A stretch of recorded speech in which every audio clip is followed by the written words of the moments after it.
I was muted the whole time. I said so many words. Some of the words that I said while I was muted included the fact that I had reset a bunch of my OBS settings. So I sure hope things are, like, fine. They were not. I was muted that whole time. Magic.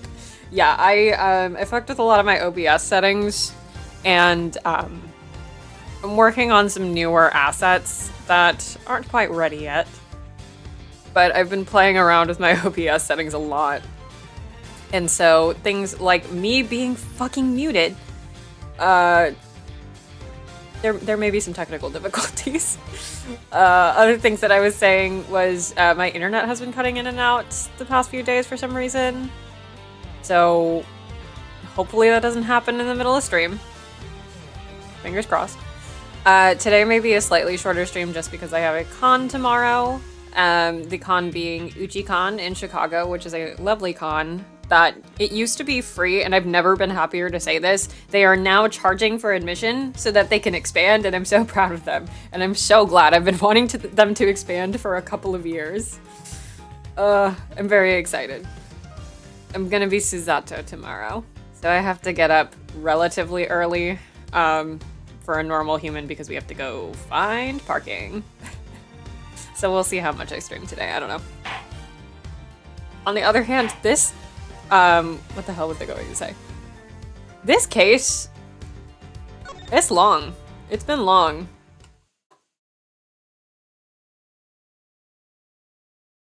I'm like, I kind of do want to get through a good chunk of this case if I can. Oh, it's one of my friend's birthdays. I should tell her she has a birthday case. But yeah, EDGEWORTH is, it's called that because it's at the University of Chicago. And so there's a lot of very pretty, like, historical buildings and stuff that are great to take pictures in front of for characters like Susato. So that'll be fun. Anyway. April 2nd, 2:10 p.m. And that's pretty much how things went. Those are the facts of the IS-7. Nope, those... Yes, those are the facts of IS-7 as far as I'm concerned. I'm finally learning the truth about my father's last case. So what happened at the trial? Well, we lost. Von Karma did a real number on us. Really? You couldn't prove that Mr. Tangaroa was innocent? Oh, we could prove it all right. Had a decent little pile of evidence in our favor. Problem was, we underestimated Von Karma. He fought even dirtier than we'd feared. I can imagine. Secure a conviction at all costs. That was always his guiding principle. Yeah, ain't that the truth. Anywho, the trial dragged on and on. Whole thing took about a year in the end. I'll never forget the day the verdict came down. December 28th that following year. It's April now, so... Ooh, mama. We're talking over 17 years ago. I'm sure does fly, huh? December 28th. I was there that day 17 years ago, sitting in the courtroom gallery.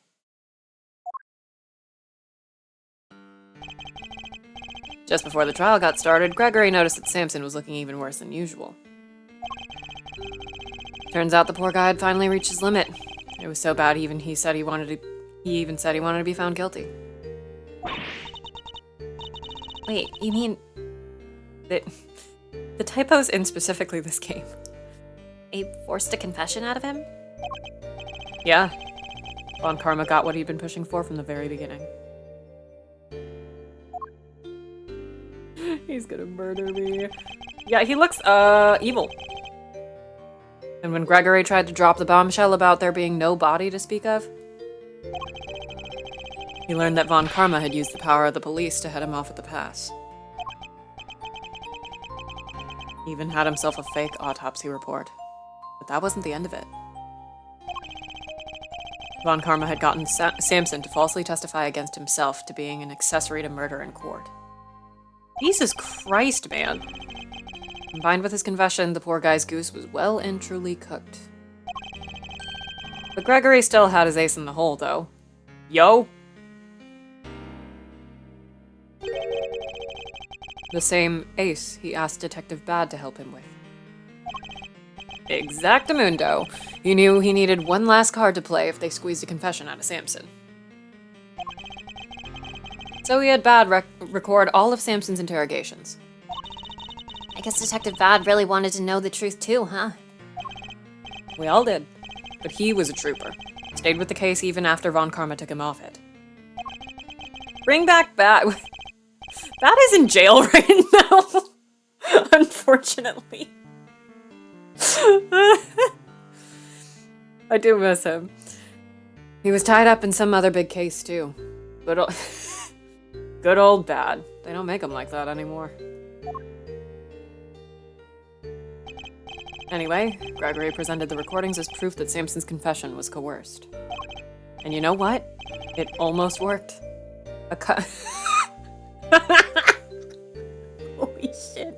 Wait, hold on. Do they have this character in the original? I don't actually know. Cop named Ian Sideman got fired. Samson's interrogator and the initial detective before Bad, he took the fall for pretty much the whole thing. But Von Karma didn't get away scot-free. Ian Sideman is insane. In fact, he was disciplined by the chief prosecutor. For the one and only time in his 40-year career.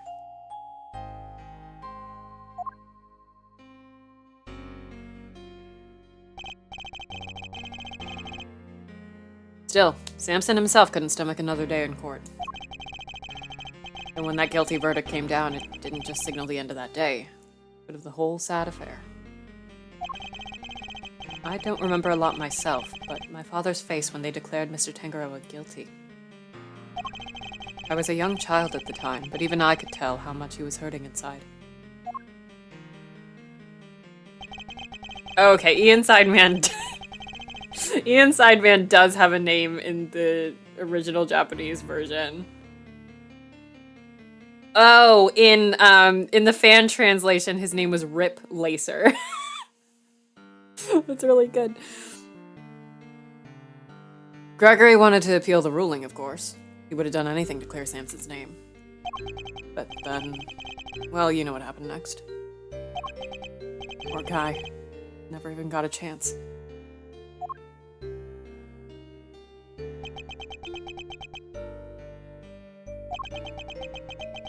I should have left with him that day. I'll always blame myself for not doing that. But I shoved that aside and obsessed over something else instead.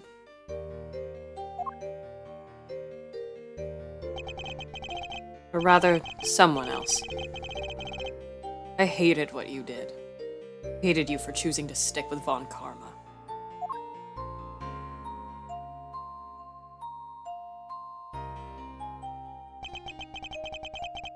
I hope you can forgive me. No, you had every right to hate me. I went on to become a prosecutor as planned, and that's when Mr. Von Karma showed me this case file. According to these records, Mr. Tangaroa was convicted as the main culprit in Mr. Frost's murder. Nope, that's not right. Samson was convicted as an accessory to murder. Strange. The file clearly states that he was the perpetrator. Plus, I'm fairly certain that all of Mr. Von Karma's cases were successfully solved. Mind if I take a peek at those? This file's been doctored. The part about the verdict, it's been changed. What? Here, feast your peepers on this.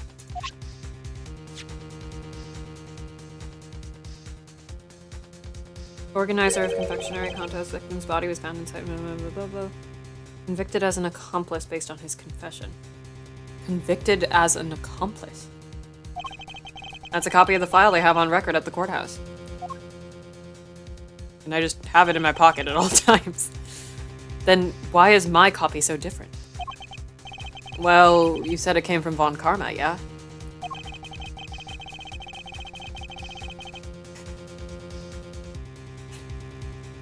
You see, that case file is outdated. My guess is he didn't want Gregory's son thinking there was a murderer out there still at large. Didn't want you looking into it again before the statute of limitations was up. So everything I believed about the case was a lie. Like they say, we all gotta start somewhere. What's important is you know what's what now. Statute... The fucking typos, man. Here, take this case file I keep with me at all times. Statute of limitations may have run out, but the truth's still out there, you know? I inherited Sampson's case when your old man passed. Prosecution handed it off to somebody else, too. The great Von Karma wasn't going to bother facing off against a rookie like me, was he? Anyway, long story short, the killer was never found, and Sampson was found guilty instead. That's terrible. Is there really nothing we can do to help him? Not without the real perp, I'm afraid. Until then, his confession stands. Speaking of which, I didn't find out until after the verdict had been handed down, but... Von Karma had threatened Sampson and made him a deal. Told him if he didn't confess, he'd make sure Judy was convicted instead. How could he? Sampson knew there was no way Judy could have done it, of course. But he wasn't going to take any chances. So he did what he was told and confessed to keep her safe. Now riddle me this, Milesy boy. Why do you think your Uncle Eddie just happened to be in the prison the day Bronco Knight died? That's right. You were there to see Mr. Tangaroa.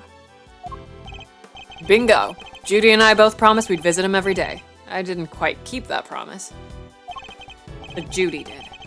You'd never missed one visit in all these years. Come rain or shine, she always showed up. That is her dad.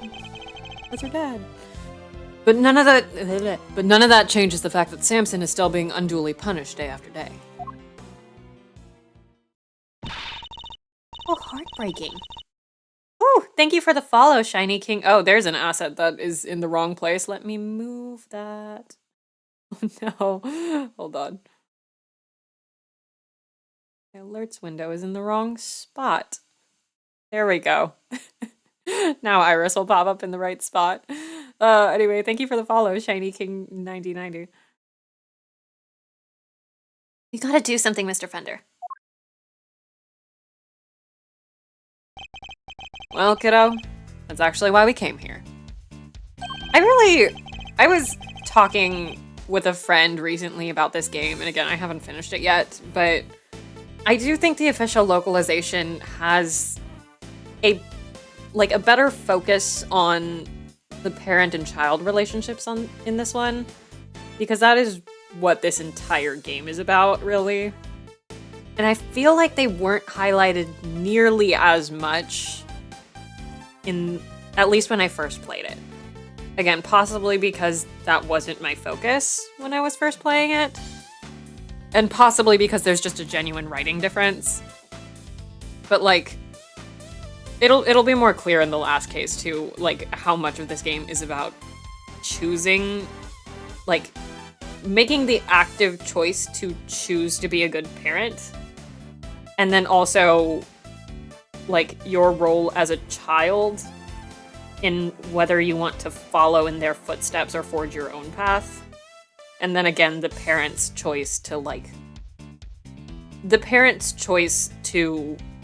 support that, even if it's not what you would have necessarily expected them to do. Especially like, I feel like there maybe isn't as much focus on Gregory as a parent versus Von Karma as a parent to Miles. But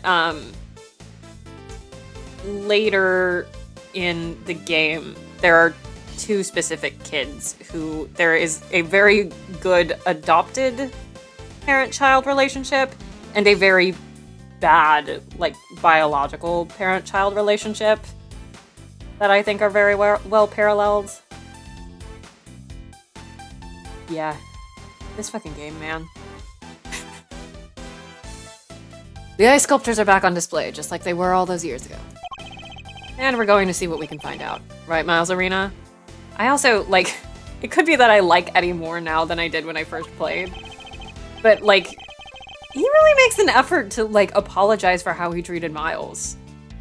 And he, like, he's a good guy. He's not, like, I know the general consensus was, oh, like, he's kind of creepy because he keeps asking people for hugs. But I think they localized it in a way that it seemed less, where's my hug, and more, we're all friends. like he's just a slightly bizarre and affectionate guy. He's not flirting with everyone. Yeah, he was valid for being mad at him because, like, he watched this kid go follow Von Karma after, like, the way Von Karma treated that trial and every other trial he had ever been in. Like, not even knowing, not having any idea that Von Karma is the one who killed Gregory Edgeworth. Oh, another follower, and this time Iris is in the right place. Thank you for the follow, Gnome's derogatory. Anyway, even not knowing just how terrible Von Karma was and how much Miles should hate him, there's, like, it still was a huge betrayal for Edgeworth to grow up under Von Karma's wing, essentially. Anyway. Hey, guys, this is just like the Great Ace Attorney. Hold on. Hey, you guys should play the Great Ace Attorney. Oh man. Yeah, I'm liking the parent and child motifs in this game a lot. I've also been, totally unrelated, I've been wanting to rewatch Yakuza 6 for the same reason. I'm a prosecutor, Fender. I don't look at these things in the same way as you or my father. I love how I was like, I'm done talking about okay, that's enough analysis on the parent and child dynamic in this game, and then immediately Miles is like, oh, by the way, I'm going to talk about it again. Miles. But that doesn't matter right now. Speaking not as a prosecutor, but as Miles Edgeworth. Ooh, you want to play the Great Ace Attorney so bad. It should be, I haven't played Spirit of Justice myself. I know a majority of things about it. But I have a feeling it's, like, the things that are poorly handled in Spirit of Justice are well handled in the Great Ace Attorney is generally the vibe that I get. I want to know the truth behind both of these cases, and I'm not leaving until I do. You really are old Gregory's son, through and through. Alrighty then. Now that that's sorted, we can really get to work. Good thing I brought the IS-7 case file and evidence with me today, huh? Also, the other thing is, I'm going back to Eddie coming off as, like, creepy in the original fan translation. To be fair, like, it could just be, like, it came across weird and aged poorly. I don't think they were going out of their way to make Eddie seem creepy. But, the other thing being, he has a crush on Judy. And I brought that up last stream, but, like, that kind of is not really a romantic subplot. They don't go into it too deeply, from what I remember. But, like, that plus him asking everybody for a hug all the time just, like, came across really weird. The last case that's not the special episode is almost 12 hours long. Yeah, it's the longest one in the series. Good thing I brought the IS-7 case file and evidence with me today, huh? Just like I do every single day of my life. Here, documents first. Who doesn't love paperwork, am I right? Sorry, I love the localization choosing to spell am I right like this. The parts in red ink are my annotations. This is just like the great... Kidding. Thank you, Fender. And here's some evidence for you. Enjoy! There's quite a few, so I'd take a minute to scope them out if I were you. Small mountain of evidence from the IS-7 incident received from Fender. Yes, I see. I'll take a look at them in a bit. Yes, naruhodo. You know, our current case is just full of loose threads, too, come to think of it. Are we going to organize our evidence so we get rid of the irrelevant shit? Indeed. The key players of that incident 18 years ago who just happened to get caught up in another incident. Oh, I guess we're not. Okay. The ice sculptures in the Winter Wing that are perfect replicas of the one from 18 years ago. The poison gas attack in the Autumn Wing, which has been disguised to look like the Winter Wing.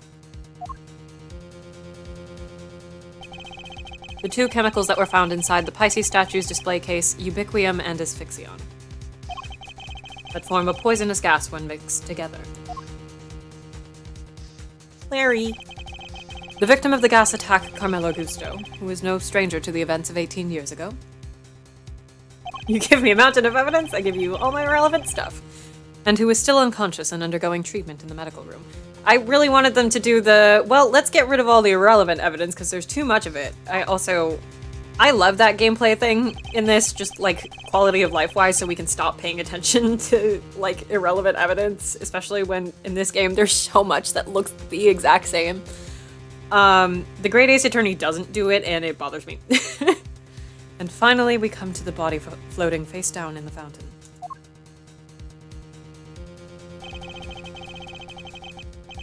And the fact that the ice sculptures have melted, just as they did all those years ago.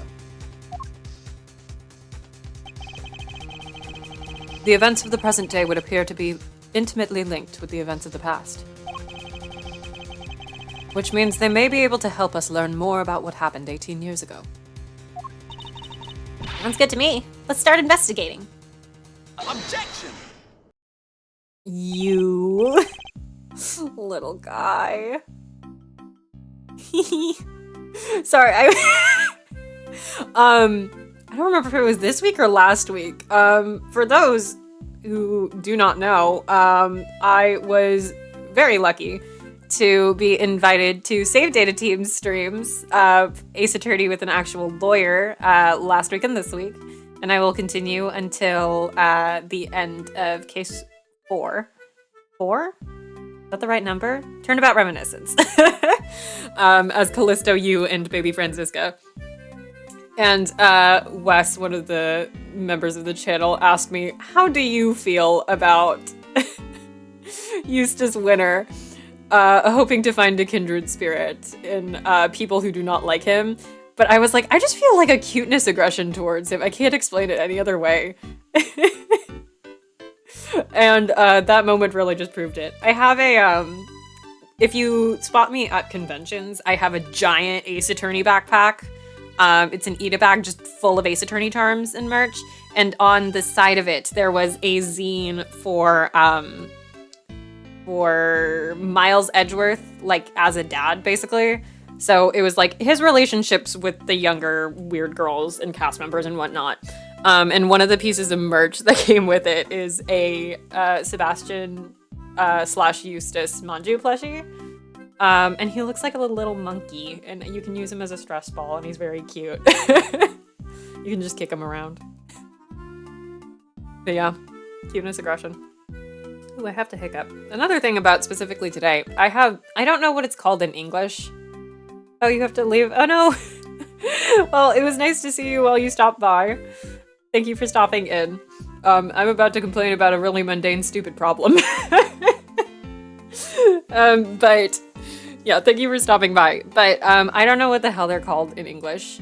But there's a word in Korean, it's hyopane, which is literally translated to tongue needle. And it's like when you have, like, sometimes if you, like, bite your tongue or something. Trav, hi! You were late. Not me. I didn't start stream late. Anyway, the word in Korean translates to tongue needle. And it's not like a canker sore, but it's like if you bite your tongue or something, sometimes it'll get like a weird bump on it. And it'll just like, not hurt really, but like, it'll be like one singular taste bud of yours got injured or something. I don't know what the hell that's called. But the point is I have one of those right now. And it's really annoying. but I'm going out of my way to enunciate for Edgeworth. And I'm trying to like dodge it as I speak. Oh no, you didn't. Aren't you forgetting somebody? I could have sworn this is my investigation. Eustace is quite right. I do hope you aren't intending to obstruct him in his duties, Mr. Edgeworth. I would hate to have to add a guilty to my report to the committee.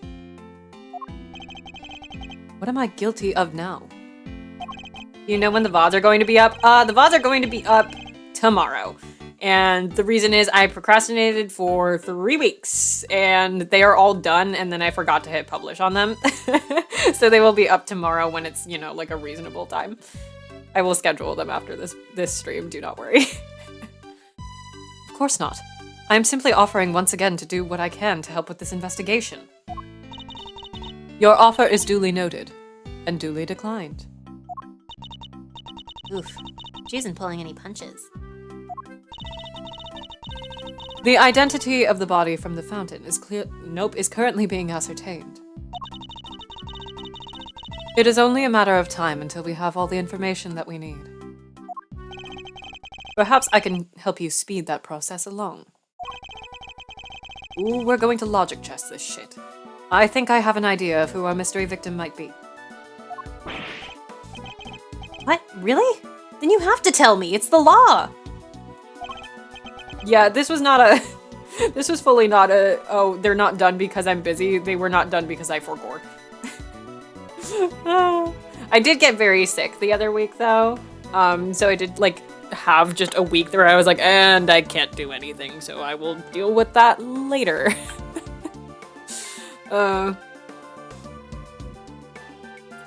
Like, the VODs... Yeah, being your own streamer, editor, and content manager is hard. Also, I do other things besides streaming, and I also have to, you know, do the edits and managing of that, which is why I don't have an edited down, like, I don't have, like, a highlights thing going on my YouTube. I only have just straight VODs uploaded, and that is the reason. I am too busy, and I do not have the money to hire an editor, nor would I like somebody to edit for me for free. Because people should get paid for the work that they do. There are very, very few instances where I, like...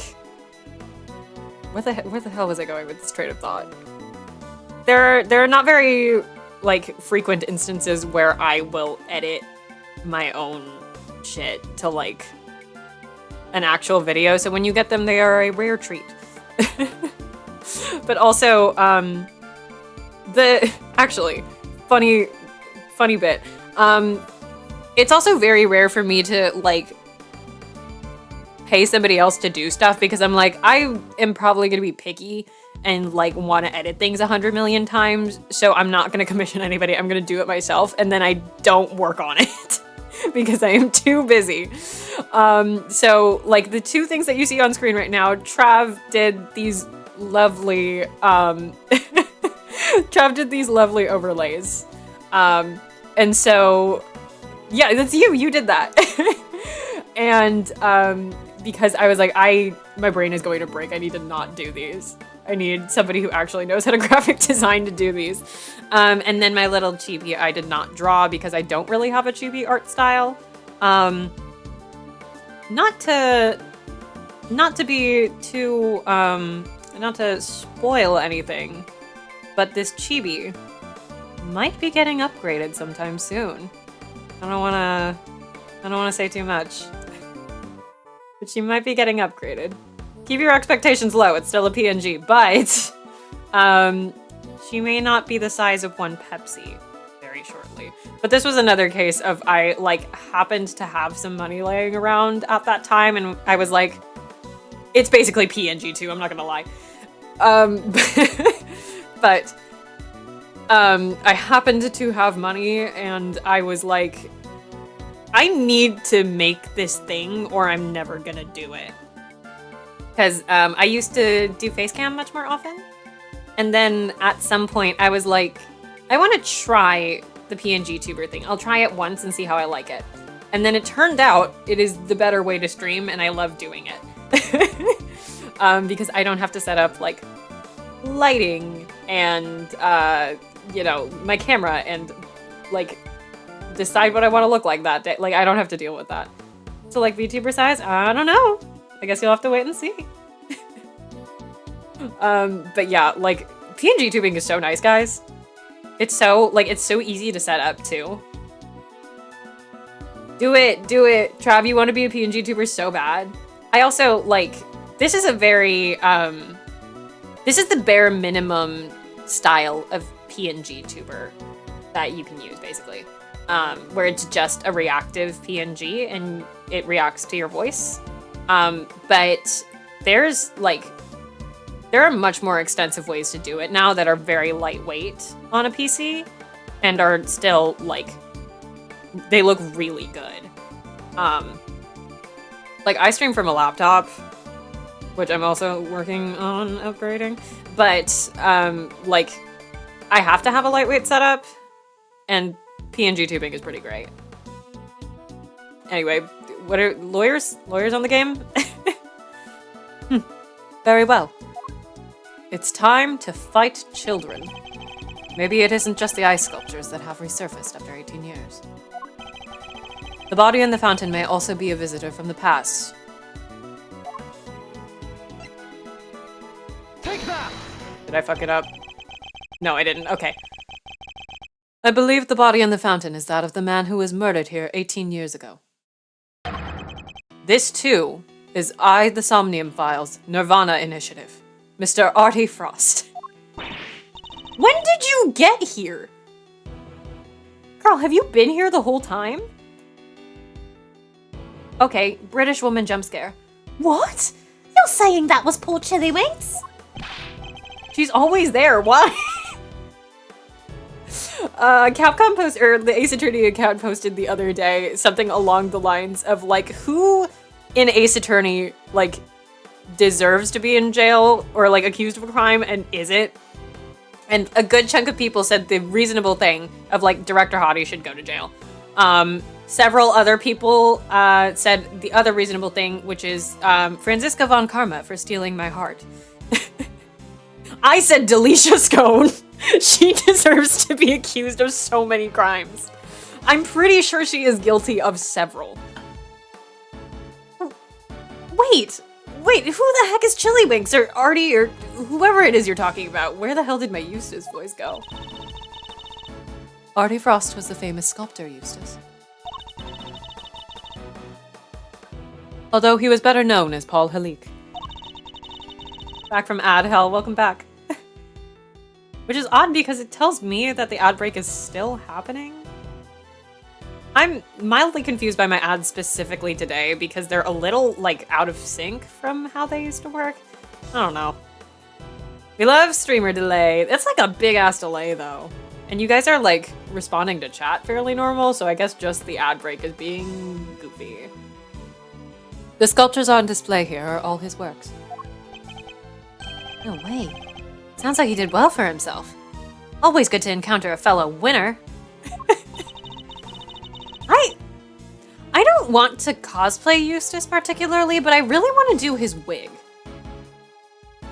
Like, his wig would be really fun because it's like the, when I cosplayed Barnaby Brooks Jr., like the Farrah Fawcett hair. It's a very fun type of wig to style, and the little question mark would be so much fun. But I don't really want to cosplay him. Next time his sprite comes up, I'll, like, look at his outfit and see what it looks like to see, like, if that's a... Or there's like a really cute fan design for him where somebody did a comic of him trying out different, like, outfits for, you know, his prosecutor fit, and Verity helped him style one, and it was very cute. I might cosplay that. I might be able to piece that together from my closet, honestly. He, like, wears like a red blazer, sort of like a cape, sort of like he does now. And he had, like, a vest and a tie, I think. Mr. Frost was also the victim in the IS-7 incident.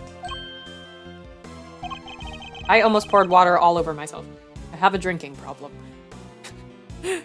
Judge Gavelle knows about the IS-7 incident. Mr. Edgeworth,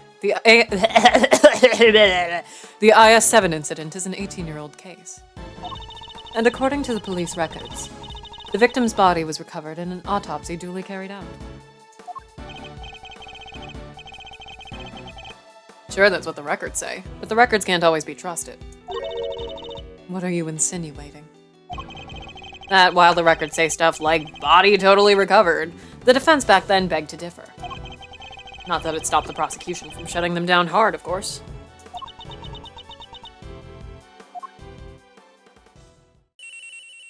Oh boy, whose phone? Yeah, the little red blazer sort of like he wears here. Because this is a... Look at his little shit-eating grin. This is a Timus uniform that he's wearing. But he's got to graduate at some point.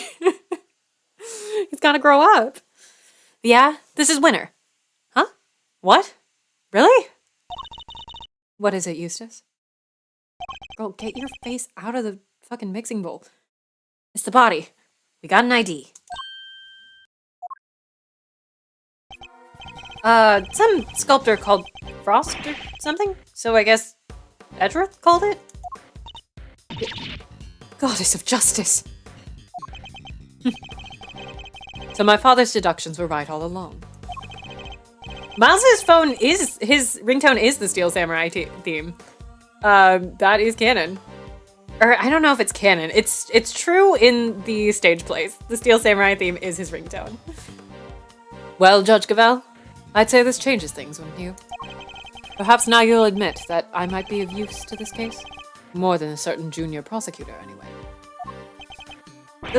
No fair! You're trying to steal the win! I'm doing no such thing. All I want is to uncover the truth. Stage play is so good. I need to start doing like movie nights in my Discord so that I can make everybody watch the stage plays. And if we're going to get to the bottom of what happened here, we'll need to work together. We do not need to do anything, and you do not need to know the truth. This case is none of your concern. This is a banger fucking line for her. Like, I don't know. I didn't get as strong of a sense of corruption from her before, and now I'm like, yeah, this is really good. The investigations one is so good. Sadly, it does not have Long in it. I was about to say it doesn't have K. K is definitely there. But Long is not in it, and that is like my one gripe, but it's really good. Objection! Whoa there, Judge G. I think you might be wrong about that. Another of your interruptions, Mr. Fender. Yep. See, I was on the defense team for IS-7, so this case is very much my concern. I was one of the pesky kids pushing the theory that the body had actually gone missing. This is a, like, crazy level of cover-up, also. Like, this is insane. Like, it was not just... What was presented for the IS-7 incident was, Gregory pointed out that there was false evidence. That there was forged evidence used. And, Von Karma got only a penalty for it. And had been reprimanded by the chief prosecutor. It is so much crazier how much they actually let slide beyond that. Like, Gregory was up against the worst. The prosecutor at the time may have brushed us off, but you can't deny the testimony of your eyes. God is a woman and her name is Verity Gavel. Or to put it a little more bluntly, the prosecution's case was rotten from the ground up. When there's been a miscarriage of justice caused by the prosecution, it's the committee's job to fix it. No?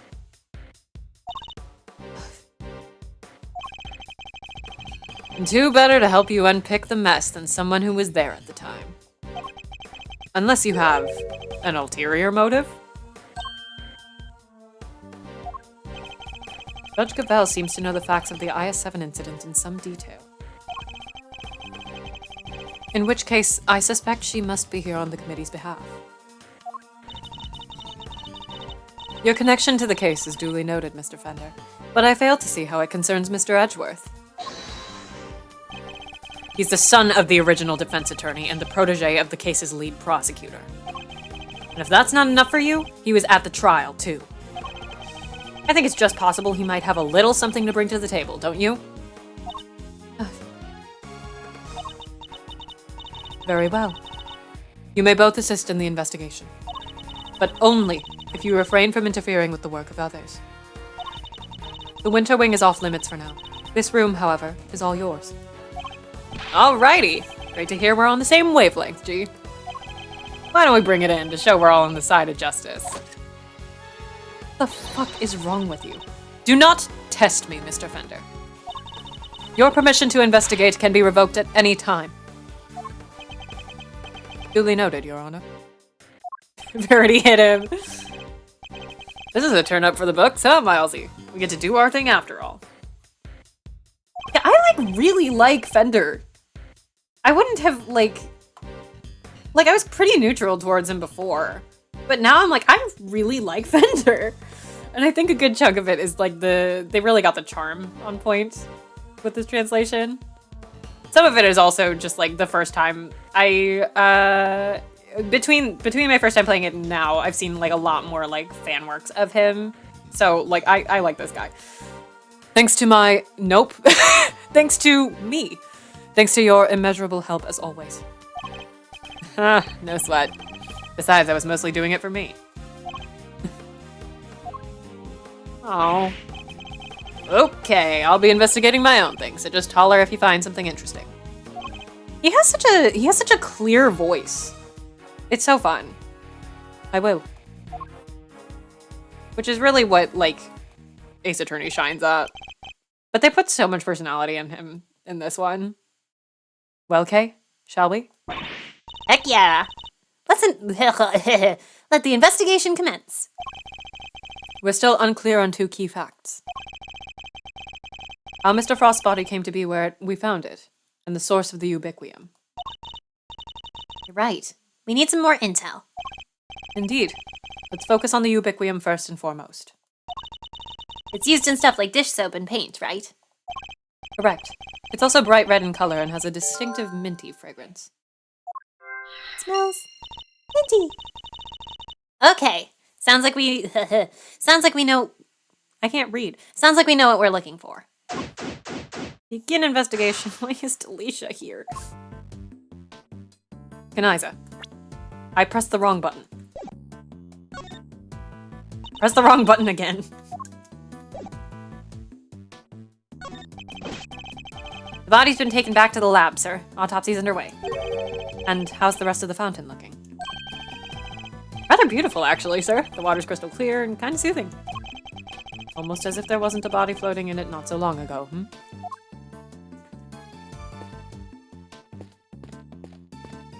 I just want to make him walk around. Okay, what the hell is this? It's a sculpture of a brave warrior battling against a serpent. Did Paul Halik make this one too, Mr. Edgeworth? He did. It seems he was fascinated by fantasy and mythology when he was a young man. This piece embodies the tragic yet gritty determination of the young as they face an impossible situation. It's called the math test. Talk about relatable.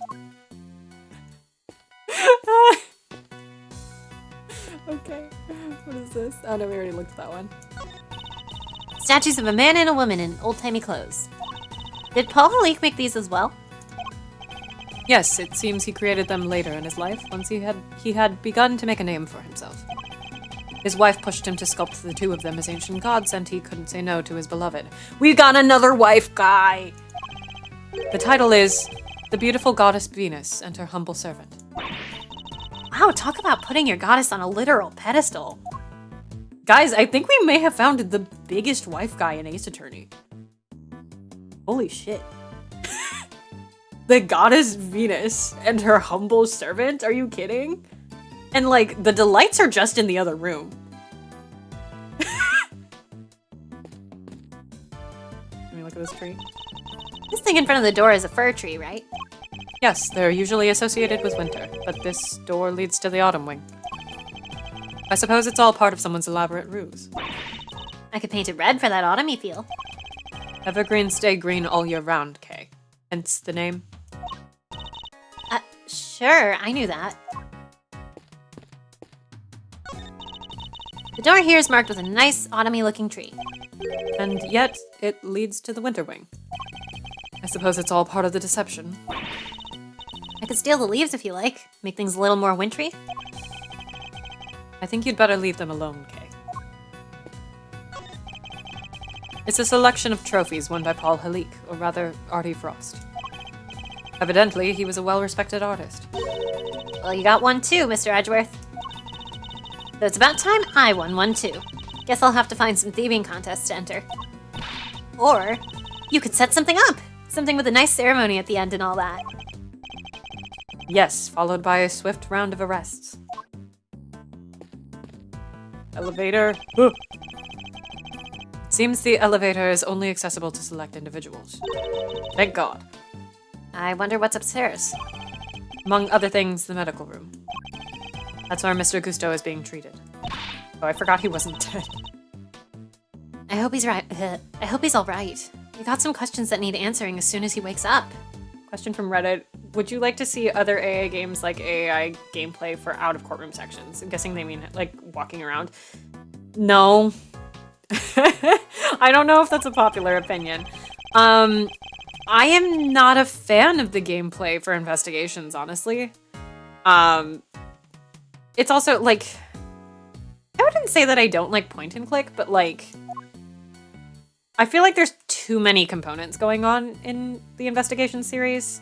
Because you have investigating, you have Little Thief, you have logic, and you have this thing, which is way too many things, I think. And not just you have logic chess, and you have the deduce function. That is like way too many things to me. I don't mind investigation being a focus of a case, because there are investigation-only cases in the Great Ace Attorney that are really good and I like, but I think I prefer both first-person and, like, just a little simpler gameplay. It seems the police have already removed the body. They've added in a teleport feature. But why did the body of a victim from 18 years ago turn up this fountain? In this fountain? And why wasn't it all rotten and stuff? Did it slowly shuffle its way here? Need I remind you that zombies aren't real? It seems likely that the body was preserved somehow. Really? Is that even possible? Hey, Mr. Forensics Guy! Anything to report? Yes, ma'am. Traces of both ubiquium and asphyxion have been detected in the fountain. I'm gonna say they were probably carried here by the stream from the autumn wing. In addition to those two chemicals, there's also a large amount of sugar. The composition of the sugar is being analyzed as we speak.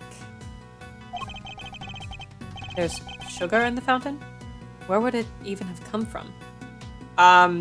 Any of the 200 million desserts. I don't know. Just putting it out there. Do you have sarcastic comments about these? It's a man with a moon-shaped head and a woman with a sun-shaped head. This too is Five Nights at Freddy's. The man's got a real pained look in his eyes, though. Is this another Paul Halik piece? Surprisingly, no. No, I'm kidding. They're all Paul Halik pieces, gay. Yes, from his younger years, when he was something of a dreamer. He depicted those closest to him by means of a motif taken from nature. The piece is titled, My Parents. EGS reference. Wait. What was? Hold on. What? And I didn't catch it? Hold on. Oh! Wait! Yeah! Right? Unless that's new, because this came out before the Gyarados. And it obviously doesn't look like them, but like, I feel like maybe they changed the caption? Guess the moon shone brightest in that house. Interesting. I wonder if that caption used to be the same. Now I want to look. Maybe that is a Gyarados reference. Yeah, the localization was after.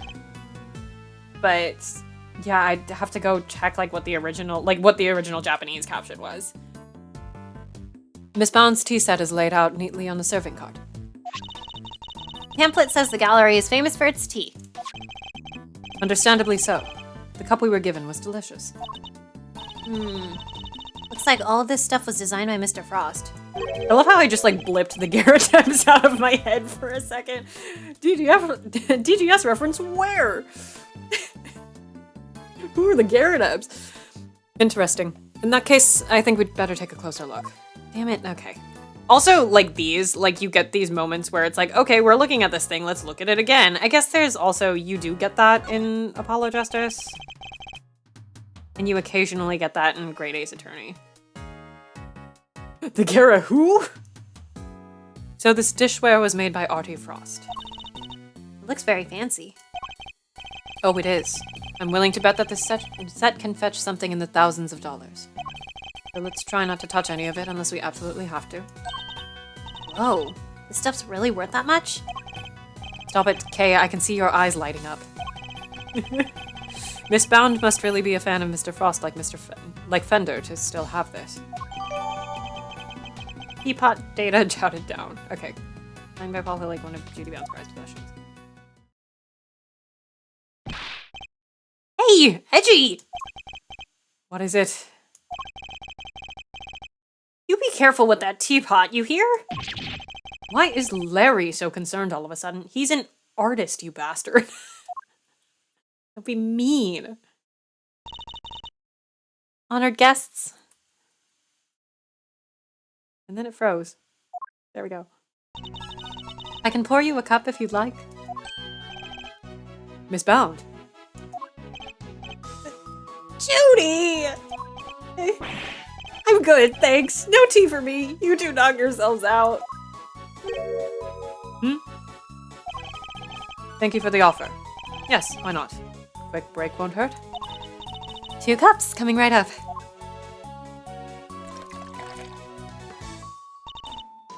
Smells great. Oh, they did it in sync. How cute. Wow, it tastes even better than it smells. What type of tea is this, Mr. Edgeworth? It's Ceylon, I believe. It's usually identifiable by its citrus aroma, but... Miss Bound, is this the same blend you served this morning? Oh, yes. Is it all right? There isn't anything wrong with it, is there? Oh, no, not at all. It's just that the cup you gave me earlier had a slightly different aroma. That's because it's poisoned. Really? That's odd. I used the exact same blend both times. I can't see what could account for the difference. Hey! What's the big idea? Quit being mean about Judy's tea, will you? The music is so good in Ace Attorney in general. It's really good in the Great Ace Attorney. What's gotten under your skin, Larry? Nothing! You're just rude, that's all. You don't even try to call me by my right name. It's Larice Donham, dang it. You know what? I'm done. I'm not talking to you anymore. Well, that was childish, even for him. Wow. What happened there? Let's ask him about it later, shall we? Go ask him if he's okay. Jeez. Talking to Miss Bound is more of a priority right now. We may not have any evidence to prove that she's the culprit, but it does seem likely that the poison gas was her doing. The Great Ace Attorney's music also gave me severe brain... Oh, there's more things on this table.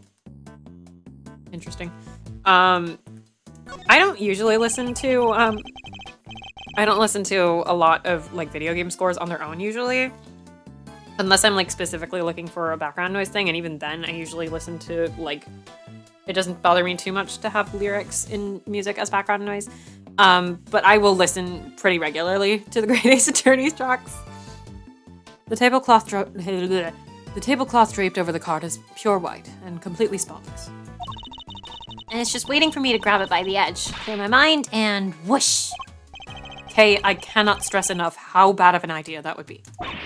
Aw, come on! What's the worst that can happen? Thousands of dollars of damage, Kay. Even if it does all go sideways, we'll just wind up with a cool tea-colored tie-dye. Yes, well, I'd rather it remained white. Thus, I don't think Miss Bound would appreciate us meddling with it. Really? There are so many other colors that would totally work. Pink, sky blue, I sure hope this never comes up again. Tea leaves brown.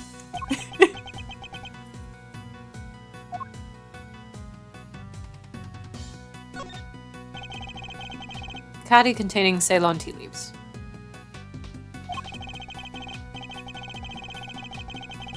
Okay, have you not seen Oran High School Host Club? Don't break expensive things! It's a well-crafted tin canister designed to prevent moisture and sunlight from damaging its contents. It's just a tea tin, dude. Not a bad thing to use considering the quality of the blend Miss Bam serves. And everything.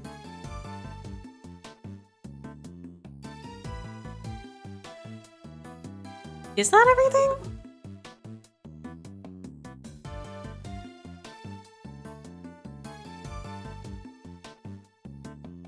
Yeah, I guess.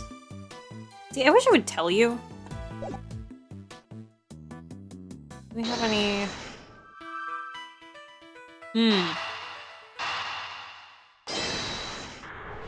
Yeah? Damn it. It doesn't add up. Fuck. No, I'm not gonna think again. I'm gonna walk away.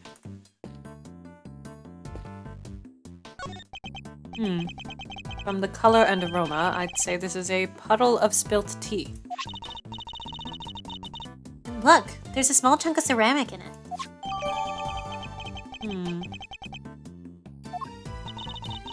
I guess somebody must have broke something. I know that insignia. And a certain high-strung somebody just might know a little something too. Those are tulips by the door, right, Mr. Edgeworth? Yes, it leads to the spring wing. Ah, spring. A popular time to move house. Which makes it open season for great thieves. Housebreaking is a little beneath a great thief, wouldn't you say? Yeah, I guess you're right. Fender. Hey there, Malzarino. What's the situation with the investigation? Things are progressing. I think I want a fuller picture of what happened. I think a fuller picture of what happened is beginning to emerge. Good to hear. Guess I better step up my game too, then. This case seems to have a lot in common with the incident from 18 years ago. And how? It's got the lot. Melting statues in the winter wing and even the murder victim's body. But how did nobody ever figure out that the body had gone missing? Frost had no family apart from his son. His wife! And, well, the kid kind of vanished. Nobody's seen him since around the time of the incident. Gusto's son, too. Him and his best pal from school just up and disappeared. What? And they were never found? Gusto's boy wasn't. Not as far as I heard, anyway. Guess Frost's kid turned up in the end, though. He collected his inheritance at some point. But, yeah, with no family around after the incident, Frost just got no funeral. No nothing. No need for the police to release the body. And no need for anybody to find out that they didn't have it. Oh right, mothers don't exist. Fucking, Frost managing to both be a wife guy and have a fridged wife at the same time. Breaking barriers. They filed their fake autopsy report and nobody was any the wiser. Well, almost nobody. I still can't believe Mr. Von Karma would have stooped so low. He shot your dad! I don't know if you forgot. He shot your dad.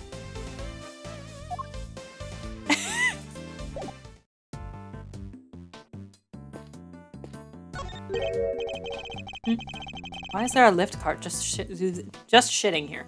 Why is there a lift cart just sitting here out in the open?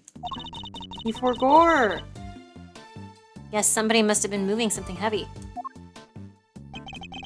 You pressed it so hard for this game. The top of the platform seems to be wet. You know, I got a funny feeling I've seen this thing somewhere before. You mean like 18 years ago? Yeah, it's all coming back to me now. No, I last saw it in Frost's room. He must have used it to move the ice sculptures around. One of those fancy numbers where you can change not only the platform's height, but even its angle. If you add one of these, you can move giant lumps of ice around no sweat.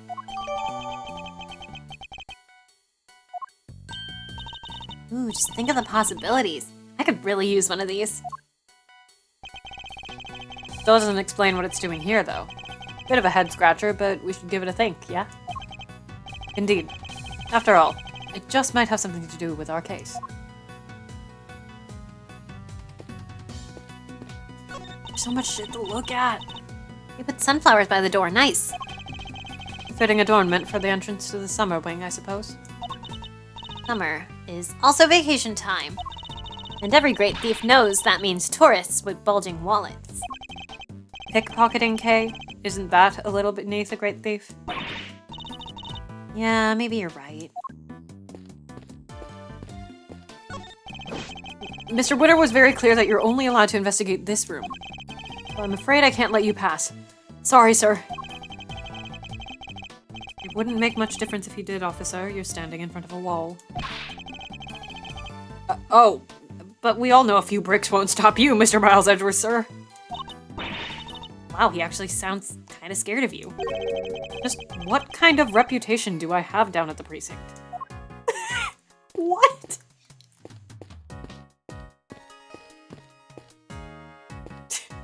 The reputation isn't that he's threatening, it's that he Kool-Aid mans through walls. Okay, Delisha and then Larry. Oh no, wait, we should probably also talk to, our rivals. Hello there, dearie. Still investigating away, are you? Found anything interesting? No, dearie. Well, nothing much anyway. Silly girl, that wasn't a dearie moment. That was more of a lambkin. Sweetheart is for when you're being sympathetic, of course, and treasure is for when they're in a tiz. Love is for people you're not that keen on, and petal is what you use when you're trying to get someone's attention. Wow, I didn't realize there were so many rules.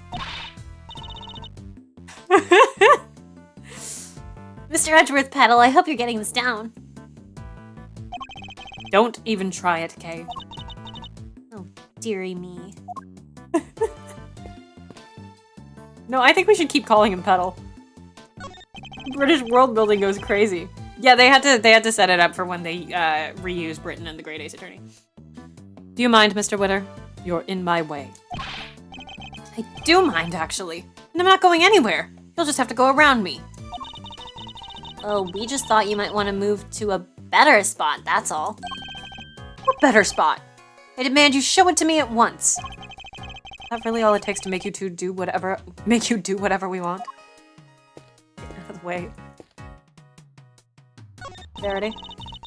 Don't think you've gotten away with anything, Mr. Edgeworth. I'll be reporting your actions to the committee. Do whatever you need to do, Judge Gabel. And we'll do the same. Including, apparently, punching people. You are the self-styled great thief, correct? Mr. Edgeworth's association with such a character will be of interest to the committee too, of course. Go ahead and report me to your stupid committee. I'll be the toast of the thieving community.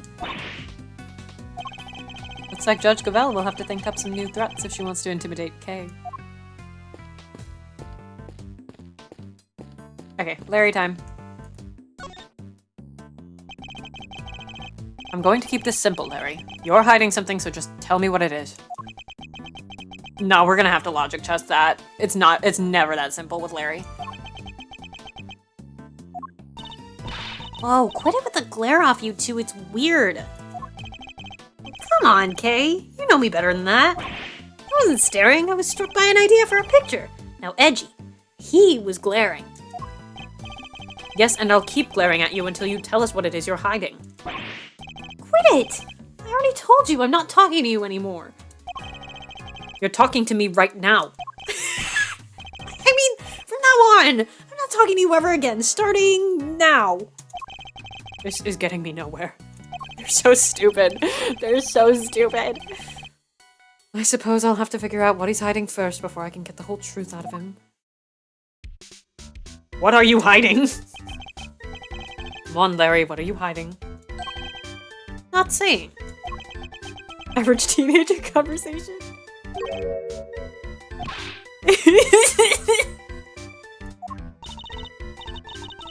Look, you two, this is no time for kids' games. Well, I certainly wasn't playing. It's pretty clear Larice isn't going to talk to you. Larry, what are you eating? Oh, he'll talk. Don't you worry about that. I need to know what Larry is hiding, and I think I might have an idea of what it is. Perhaps presenting him with the right piece of evidence will force him to come clean. They're so fucking funny. I have it, right? Yeah, okay.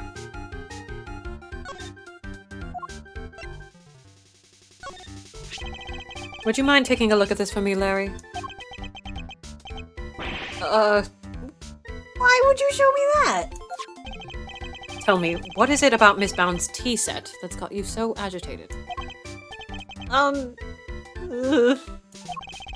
If you won't tell me, then perhaps you'd prefer to explain it to Judge Gavel? Wait, don't make me look bad in front of Verity! She thinks I'm a sensible, cool, clean-cut guy. I don't want her to see the real me, the low-down, dirty me. I'm not so sure anybody here thinks you're particularly clean-cut, Larry. But if you don't want her to think badly of you, the best thing that you can do is talk to me. Alright, I'll talk. Stupid. Alright, Larry, enough is enough. Now confess. Is this any way to treat your best friend, Edgy? Is this any way for you to treat yours? By lying to him? Hiding things? Wait! Shut up! Wait! He didn't deny it! They're best friends! Oh, that is the best thing I've ever heard in my life. Yay! Get the picture already, so stop glaring at me like that. I'll tell you everything, okay? Cute! Earlier, I thought Verity might like a cup of tea, so I went to go pour one for her. But I got distracted and my hand slipped and smash! I broke the teapot. A priceless work of art. It's in pieces because of me. No words exist to describe how far away I saw this coming from. Now it's time for Phoenix to be the third wheel. You're so right. You're so right. Ouch. You really messed up this time, Larice. See, Edgy? Everyone's going to think less of me now. Judy's never going to forgive me for this. Lying to me won't do you any good. I think you need to apologize to Miss Bound.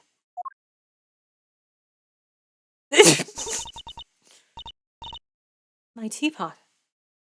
I see. I'm sorry, Judy. I'm so sorry. I don't have any money, but I'll paint your portrait. I'll paint you 50 portraits. Please, Mr. Donem, it's really me who should be apologizing. Honesty is crazy. How could I have failed to notice that there were broken pieces of ceramics on the floor? Somebody could have been hurt. Here, let me make sure that's safely disposed of. The teapot in question was designed by Artie Frost, correct? I understand it was something you've long treasured. You must be upset. I am. But of course, all things break eventually. And as luck would have it, I have another identical teapot. It's far from the end of the world. Is she less attached to Mr. Frost's work than she used to be? I can't believe this, Judy. You're the sweetest, kindest... This other teapot you're talking about is the one sitting on top of the cart right now, right? What do you mean? Yeah, so when I smashed the first one, I tried to hide the pieces in the bottom of the cart. And that's when I saw the other pot under there. So I took it out and basically switched the two pots. Larry! Oh, I see. Yep. And that's everything I have to tell you. I'll be extra careful not to break the other one, I promise. You have no shame whatsoever, do you? I'm sorry. It's really quite all right. Thank you for being so honest. See, Edgy? Isn't Judy the absolute best?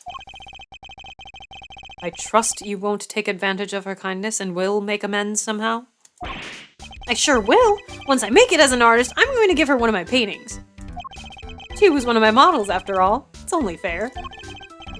At this rate, I suspect he's likely to make more trouble than amends. Don't you think it would be better for you to keep out of her way for a very long while? Oh, but I will be keeping her out of her way, because I sketched her and the others already. Her and the others? Keen to my work, huh? Yeah, I drew a few great sketches of some ravishing beauties. Wanna see? Interested in... Interested in Larissa's ravishing beauties, huh, Mr. Edgeworth? I'm afraid you greatly misjudged, Kay. God. I simply wish to see if Larry has captured any unusual details this time, too. Unusual details? Nothing's unusual about these. They're my best work yet. Really? Now I want to see them, too. Aw, you're a sweetheart, Kay. Alright, let me dig them out for you. Give me a sec, okay? I suppose we might as well take a look. Edgeworth. So, these sketches of yours. Seriously, Edgy. If you wanted to check out my art, you should have just said so from the get-go. Here, feast your eyes on this. I do really like this sketch. It's pretty. What am I looking at here? I told you already, ravishing beauties. Just a few of the fair faces that have caught my eye since I've been here, you know? There's Verity and Judy and somebody else. Why did you draw them all on the same page? Yeah, his sketches are actually good. He's a good artist. He's not a bad artist. Well, I meant to draw the room at first. Just something to pass the time. And then I saw one beauty and another. Well, I just scribbled them all down as I went. So these were all drawn at different times? Huh? Yeah, I guess. I did one of you too, Kay. You're on a different page, though. Wow, you did? I'm flattered. How true to life are these sketches? Did you only draw what you actually saw? You're so mean to him about it. But yeah, the one from Bridge was good. He also drew the, like, credits image, and that one's really good, too. Of course, you think I draw things I can't see, like, using my imagination? Nope, these are 100% true to life, right down to the exact shade of each color. I wonder if that's ever going to come up. So the colors are accurate. Interesting. Much as it pains me to admit it, Larry may have provided me with a useful piece of evidence yet again. I think they redrew it for the anime. But it is still, like, a Larry drawing. Larry, do you have aphantasia? I've seen that's actually a pretty common thing with, like, really good artists, is that they do have aphantasia, actually. Or, like, are on the lower end of the apple picturing scale. The serving card in the sketch, for example, if I compare it to the one here in the room, there's a clear contradiction between the two. It's blue. I think a little deduction is in order. Could I borrow this page for a while, Larry? Sure thing. You want me to sign it for you? Just the page, please.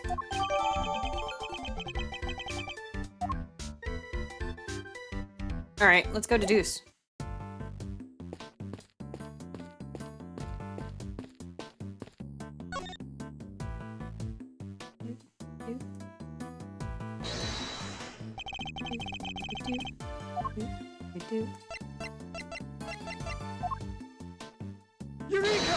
Eureka!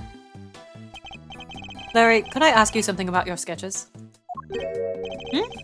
Fascinated by the work of the great Laurie Stoneham, huh? It's the composition, right? It's a sketch page. Not exactly. The light blue tablecloth. You painted that exactly as you saw it, correct? I already told you, everything is exactly as I saw it. But the tablecloth on the card here in this room is white. Wow. Your head's so full of crazy theories, the simple stuff just passes you right by, huh? What's that look for? Listen, just before I drew that sketch, I was in the middle of some business with the cart with the tea set on it, okay? What a sentence. What kind of business? That's right. It was the hiding the pieces of the teapot I smashed kind. It's nothing to boast about. Anyway, I was still in the middle of cleaning it all up when Judy came out of the winter wing. I didn't want to get busted for breaking the pot, so I quickly dove out of sight. I love that they keep just using that sprite. Wait, Miss Bound came out of the winter wing? Yeah, she was pushing a cart, a different one. That's the one with the light blue tablecloth on it that I drew. And what did she do with the second serving cart? Well, I saw her wheel it into the summer wing, but I don't know what happened to it after that. When she came back out, she was pushing one of those other carts, the kind you can lift stuff with. A lift cart? Yeah. So I called out to her, but she just ran off and left it behind. Never had her down as the shy type, but it just goes to show, you never know. Another serving cart. And a lift cart. Is there maybe another tea set too? We better check with Miss Bound. Now what do we do?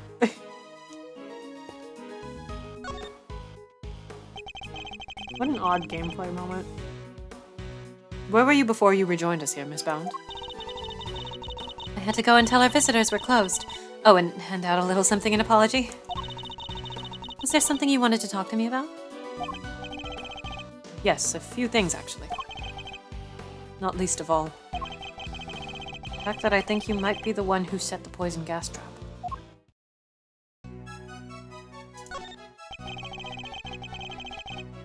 Are the two serving carts here at the gallery, Miss Bound? Oh, yes, why do you ask? A certain so-called artist showed us the sketch. I couldn't help but notice the color of the tablecloth. It's light blue. Light blue. I'm afraid your friend must be mistaken. Her colors are so pretty. I only use white tablecloths freshly laundered and starched. Like the perfect wrinkle-free one on the cart here in the fountain room, right? Exactly. If I saw so much as a blemish, I would replace it right away. Would the color of the tablecloth in the sketch simply be a mistake on Larry's part? Do you have any idea of what you might have been doing when the sketch was drawn? Let me see. I appear to be carrying out my usual duties. The shoujo sparkles are everything.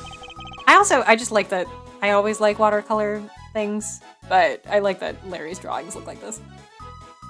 I'd like to ask you a little more about these duties, if I may. The ones that you are bound to, perhaps. Also, I'm realizing in this moment, the fucked up idol girly of Ace Attorney. It's always been her. It's always been her. Like, La Mémoire is there, and Clavier is also there. But I think it's Judy, really. Like, the idol girly, it's always been Judy. Because she's the one with, like, the television presence. What exactly were you doing when this sketch was drawn? Because from what I can see, your cart doesn't have a tea set on it. Trucy is also kind of one. I was delivering some chocolates to the investigating officers.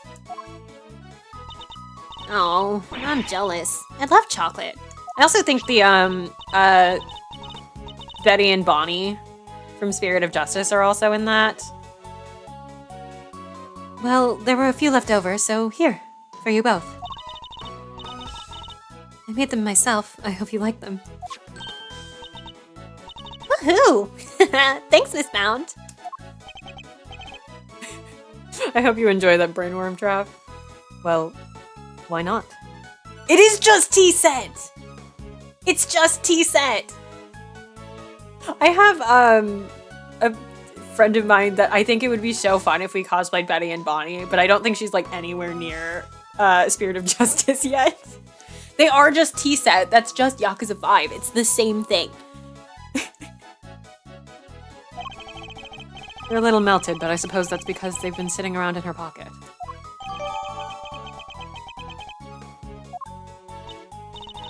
They're super sweet. I love them. I'm very glad to hear it. They may not be the prettiest, but I'm grateful for the energy boost nonetheless. It's the Yakuza 5. Though perhaps they could do with a little less sugar. The original ice sculptures melted 18 years ago, correct? How did you manage to recreate them? Oh, you know about what happened back then. In that case, you might also know I took pictures of them during the contest. I commissioned the creation of a set of replicas based on those photographs for this current exhibit. But why go through the trouble of creating replicas? Mr. Frost's Zodiac series was his great unfinished masterwork. I wanted to see it completed at last.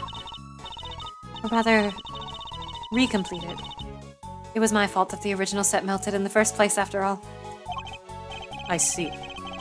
And is there any particular reason why the winter and autumn wings look so similar? Oh my, you really think they look alike? Perhaps I used some of the decorations from one and the other by accident? He's clearly lying. But I don't have the evidence to prove it just yet.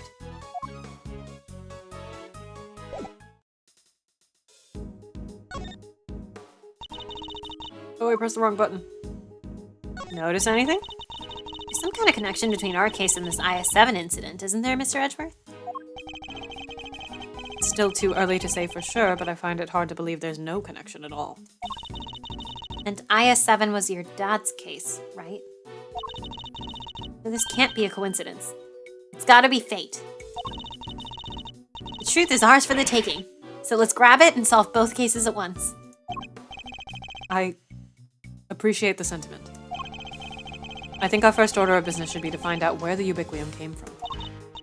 Gotcha. Red liquid with a minty smell. Let's ask around to see if anybody else has clues to offer. I'm gonna check what brain cells do we have right now. Okay, switch teapots. He smells different. The father-daughter duo ever. I suspect the difference in aroma we notice is due to the teapots having been switched. You do? I can't see what else it could have been. The tea itself hadn't changed. Why don't we ask Miss Bound, just to be sure? Miss Bound. I love how this time it didn't make me walk over there and talk to her. The difference in aroma we noticed. Do you think it could have been because of the different teapot? I suppose so. My cup just now had a subtle minty scent. Rather like uva tea. Uva tea? Oh, I just remembered. I made some peppermint tea in that pot only yesterday. That must be where the minty aroma is coming from.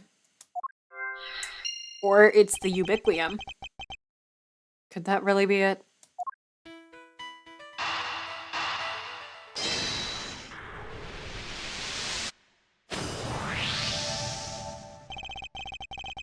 The tea from the teapot Larry switched in from under the cart smelled faintly of mint. I do like tea, and I think I actually don't like peppermint tea very much. It's because I want it to taste like a candy cane, and it doesn't. Right.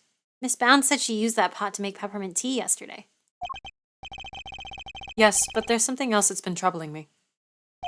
It is good for digestion. Ginger is also good for digestion. Miss Bound seemed more taken aback by the switching of the teapots than the breaking of one. Right. You'd expect it to be the other way around. I suspect she might have been deliberately hiding the teapot underneath the cart. But why? I also like peppermint-flavored things. One of Ubiquium's key characteristics is its minty fragrance. But what if she had been hiding some in that teapot? What? In the teapot? It's simply a possibility, but one worth investigating, I believe. Mr. Winner, Any luck finding that ubiquium? Huh? Oh. My people are searching the entire gallery, but they haven't found anything yet. And what about you? Don't tell me you know where it came from. I may have an idea. Ha! I knew it! If I can't find it, there's no chance a useless... What? You do know where it came from? Yes. Where? Miss Bound's teapot. Wow, nice piece. I like it. Yeah, this looks like a fitting prize for a natural-born winner.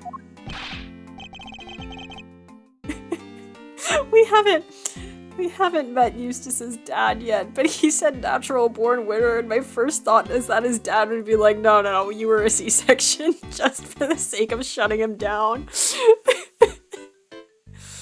It's not a prize. It's a vital piece of evidence. You weren't naturally born a winner, you were removed. I too was a removal baby.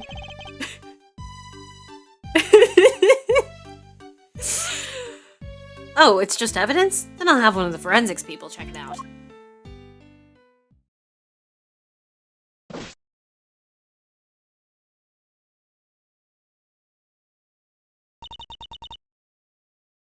Mr. Edgeworth? Is there some sort of problem with my teapot?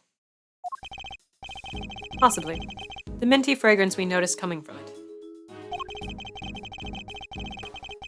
I think it might just be the scent of one of the chemicals used to make the poison gas. Mr. Edgeworth. Surely you don't think I had anything to do with that? I'm afraid I do. The method used to create the gas would have required considerable preparation. Woo, words. Nobody would have had the time or opportunity to set that up except you. It's not strictly true. It took around a week to get the Zodiac Hall ready for exhibition. There were all kinds of people coming and going through here during that time. Delisha, for one. But you see, I'm not the only person who could have set it up at all. Oh god.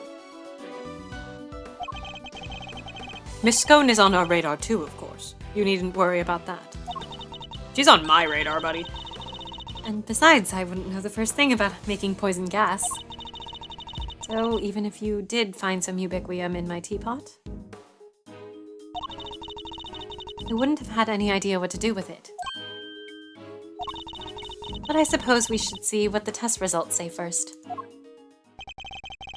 Miss Bound claims she doesn't know the first thing about making poison gas. We need to find a way to prove that she's lying. Miss Scone is on our radar. She should be in jail. He changed his ringtone, coward. Edgeworth speaking.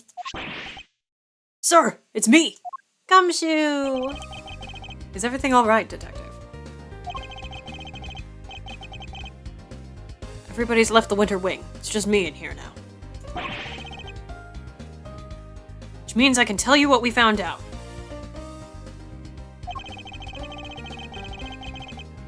You really shouldn't be sharing information about the investigation. Just bring the Steel Samurai back. But after the past week or so, I'm not about to stop him now. Exhibits in here have all completely melted.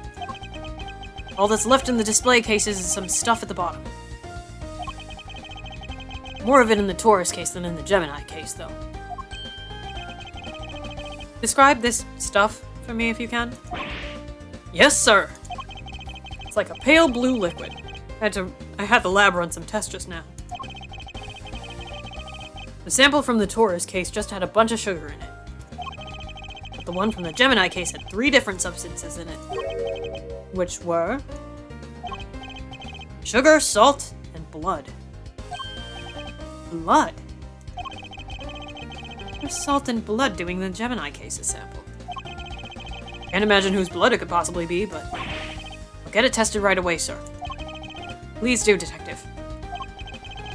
Oh, I also spoke over the radio with the forensics guy working in the fountain room. He said he just got word that the sugar they found in the fountain matches the sugar in the pale blue liquid.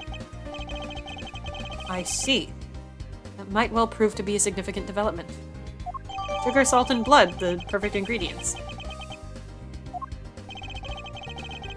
Anything else to report, Detective? Yes, sir. We found one of those light-emitting devices here in the Winter Wing, too. There were a few of those being used in the Autumn Wing to disguise it as the Winter Wing, as I recall. It seems that the equipment from 18 years ago is more than just for show. I need to talk with Miss Scone about this. Anyhow, I better be getting back to it. I'll let you know as soon as we hear back from the lab about that blood. Yes, thank you, Detective.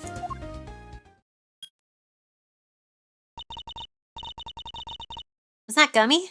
Seemed like he had a lot to say. He did, and all of it very useful. If I'm going to prove that Miss Bound's claims about who could have set up the poison gas trap are false, I'll need to talk to a certain somebody else who was here 18 years ago.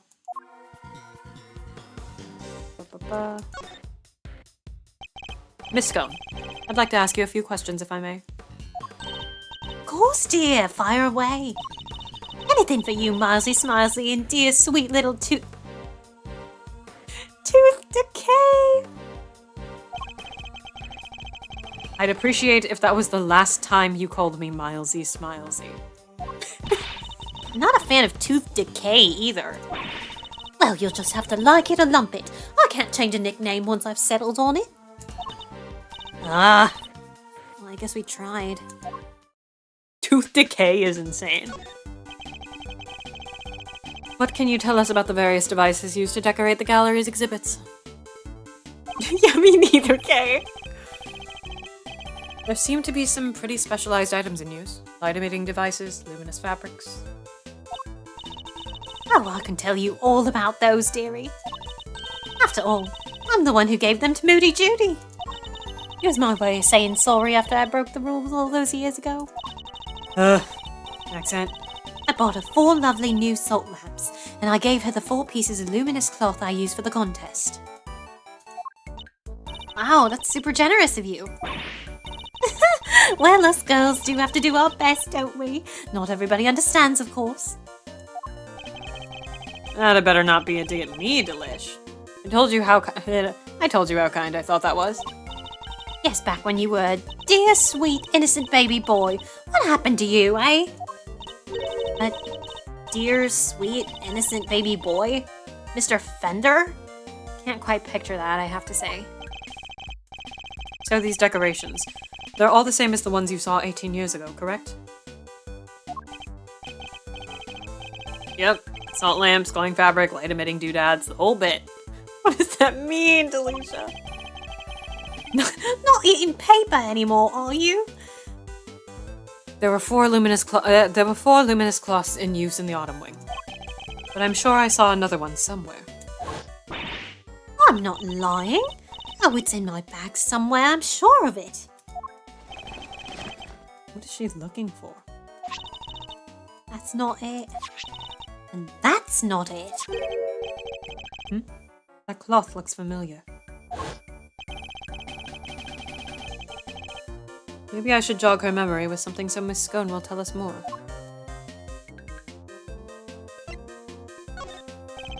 Miss Scone, you're something of a specialist.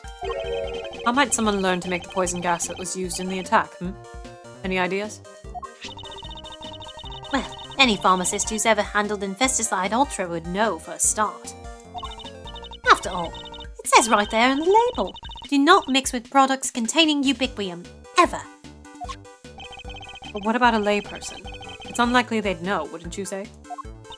I suppose so, yes. Well, not unless they'd had a nose through the Ultimate Cookbook anyway. Prize from the contest 18 years ago. The recipe for making Infesticide Ultra, along with that not mixing with ubiquium bit, is in there, you know? So you're familiar with the contents of the book? Oh yes, dear. I know it inside out. Because I work for the Tangaroa Group, you see. We're the company behind Cold Killer X. I'm sure you've heard of it. Cold Killer X fights back sniffles and sneezes with ease. Apparently. Son of a bitch. After Sammy Poople was found guilty, the company took custody of the book. But they only grant their most trusted people access to it, of course. Which means Miss Scone is one of those elites, I suppose.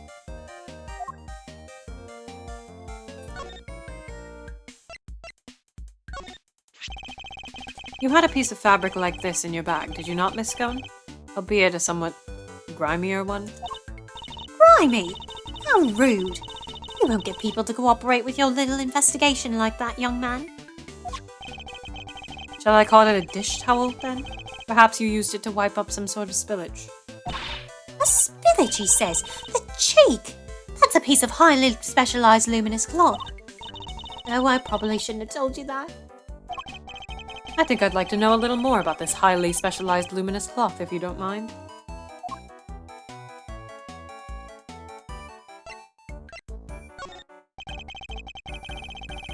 Why didn't you want me to know that you had a piece of luminous cloth in your bag? Oh, well, I suppose there's no point in hiding it now, is there? If you must know, I fished it out of the fountain. It was right before they called me into the autumn wing.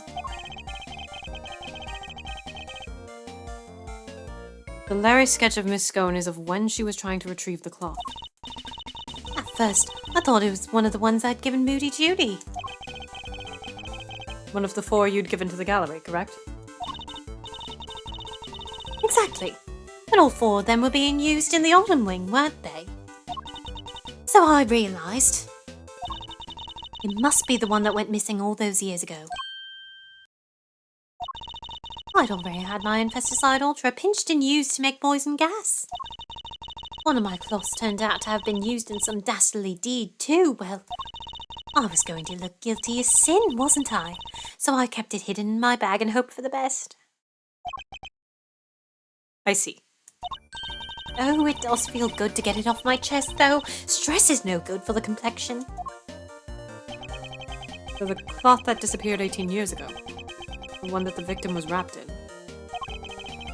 just happens to have have reappeared in the fountain at the same time as the body.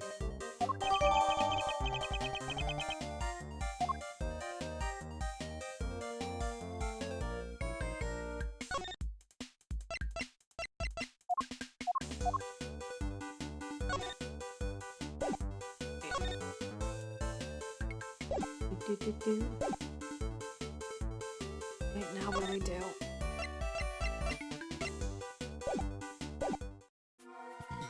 Hello?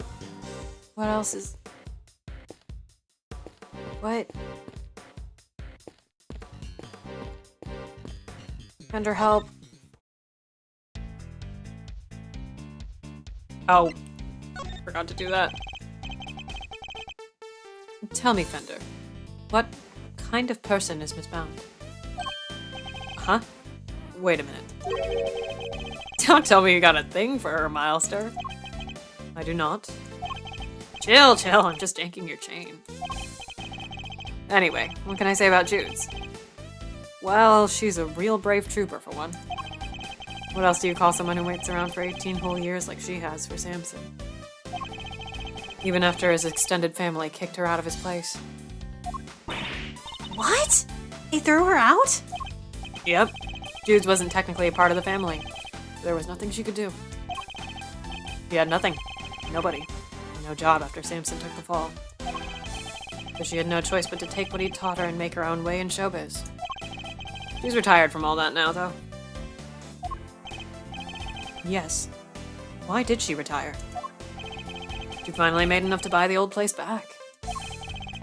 She even got the ultimate cookbook back from the Tangaroa group after they basically stole it. Guess this place and everything to do with it was all she ever cared about. What an insane life story. So she just wanted it back. All of it. Thunder seems very sympathetic to Miss Bound's plight. But from a less charitable perspective, she has, in a way, taken everything of Mr. Tangaroa's for herself. Absolutely insane. Alright.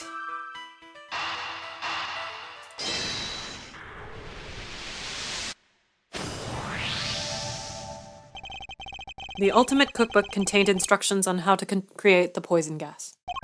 And the current owner of that book is none other than Miss Judy Bound. No way. You mean... I'm afraid I do. Miss Bound would have been perfectly capable of setting up the gas trap. Finally, we can prove that she's been lying to us.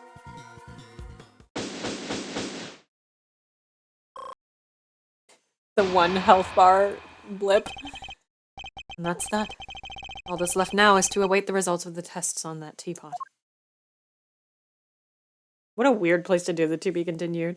I'm gonna use this moment to take a break because an ad break is also coming up. Please save. Okay. Okay. Now before we continue on, because I think I am going to stream a little bit more at least, I'm gonna go take a break and then come back. So everybody hydrate or dihydrate. I will return shortly.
And we are back. And hopefully everybody has either hydrated or dehydrated. Hopefully nobody died in the time that I was gone. Anyway, I don't know how long the rest of the section is, but we'll probably go until the next, like, major story, like, cut-off point. The test results have just come in, sir. Traces of ubiquium were found in the teapot. They were? Just like Mr. Edgeworth said. Curse you! Curse you. You better not think this means you beat me. You really need to drop this obsession with coming in first, Mr. Winner. We're all on the same side here, remember? We're all trying to get to the truth. What? But first is best. Everybody knows it's better to be a winner than a loser. That's really no way for a prosecutor to think. Not a successful one, anyway. What? But I... Enough. Mr. Edgeworth, please refrain from taunting the boy. Ignore him, Eustace. He isn't worthy of your attention. That is such a mom way to say that. Gavel! Oh, all right. Why don't I take care of things here for now?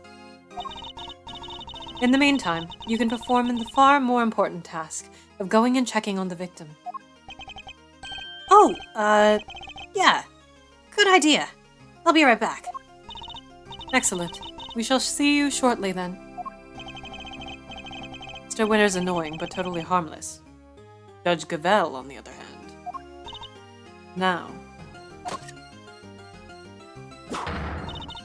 Miss Bound, perhaps you could explain why traces of ubiquium were found in your teapot. I had no idea there was anything like that in there. Perhaps it's one of the ingredients in the dishwashing soap that I use? So you were telling the court that you did not intentionally put ubiquium in the teapot? Yes, exactly. Why would I? Until today, I had no idea that it could even be used to make poison gas. Objection! You're a trained actress, are you not, Miss Bound? I'd have thought you would have been a more convincing liar. What do you mean? You have access to the Ultimate Cookbook, correct? A book that just happens to contain instructions on how to create the poison gas used in the attack. Meaning, it's perfectly possible for you to know exactly how to make it. You're very well informed, Mr. Edgeworth. Miss Bound, is what Mr. Edgeworth said true? It does contain information on how to make poison gas, yes.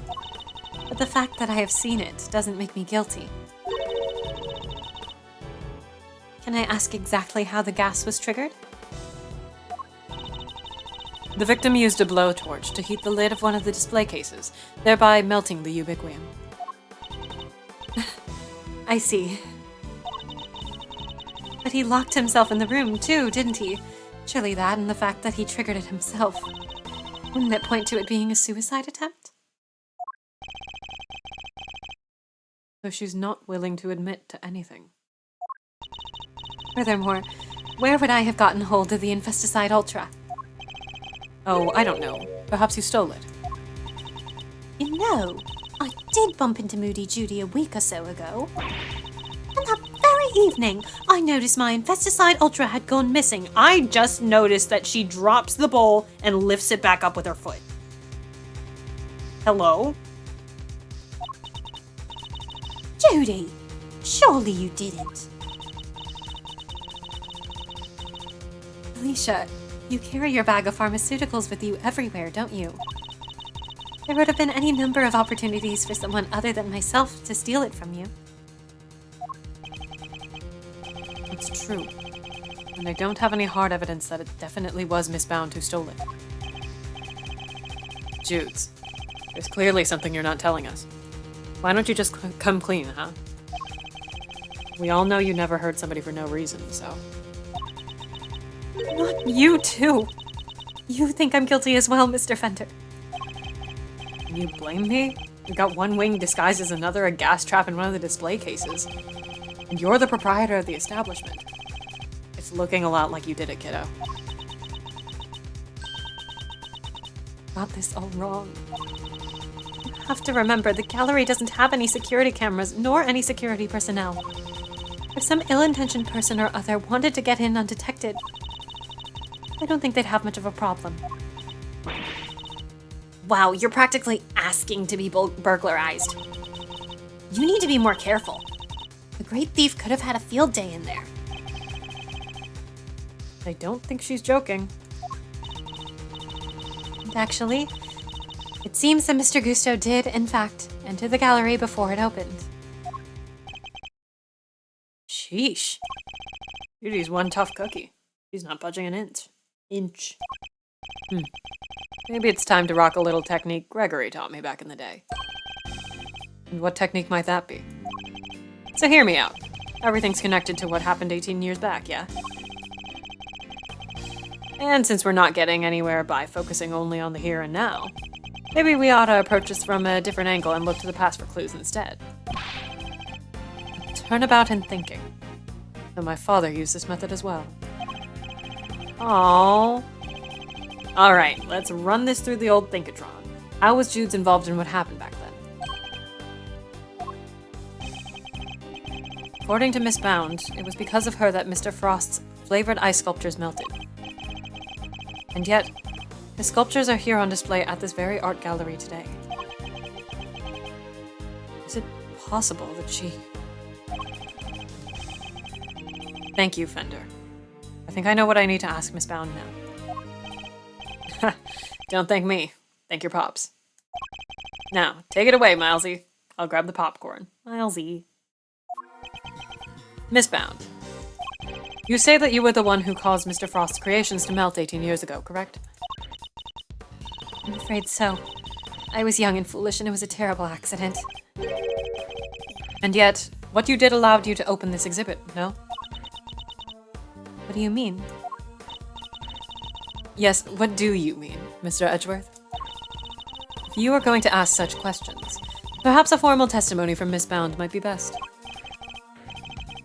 Yes, perhaps it might. I'd like to know a little more about Zodiac Hall. And why Miss Bound decided to dedicate this space to Mr. Frost's works. Very well. If you believe it to be relevant to the case, I will allow it. Miss Bound, would you mind? Not at all. I'll do whatever it takes to prove that I'm innocent. Then please, if you could give us some background on Zodiac Hall and the pieces on display here. Maybe.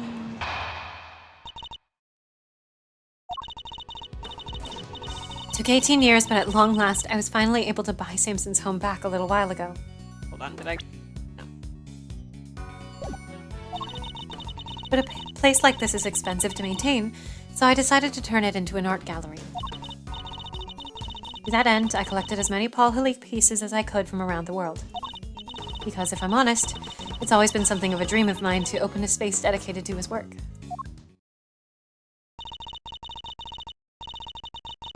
Thank you for your testimony, Miss Bound. How wonderful it is that you were able to fulfill your dream.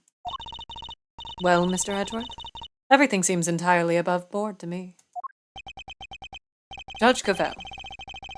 That was simply the witness's preliminary statement. As you surely know, the value of that testimony cannot be evaluated without due cross-examination. Spoken like a true attorney. Very well. You may do what you must.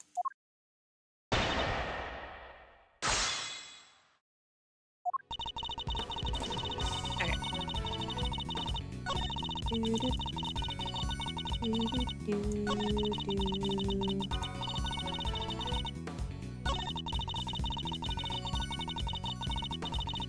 Hold it!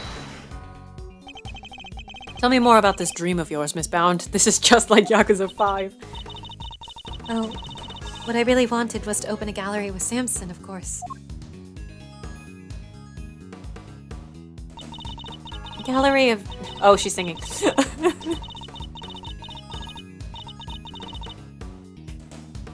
gallery of gaiety and candy. Let's go. That's the idea, anyway. Yeah, I thought art was to be appreciated in silence, not accompanied by musical numbers. Alas, Mr. Tangaroa transgressed against the edicts of the goddess of justice. And as such, that part of your dream may go permanently unfulfilled. No, Samson is... he's innocent. That awful prosecutor refused to listen, but it's true. He'd never hurt anybody. Mr. Tangaroa gave a false confession in order to protect Miss Bound. The two of them really did what they could to protect one another, didn't they?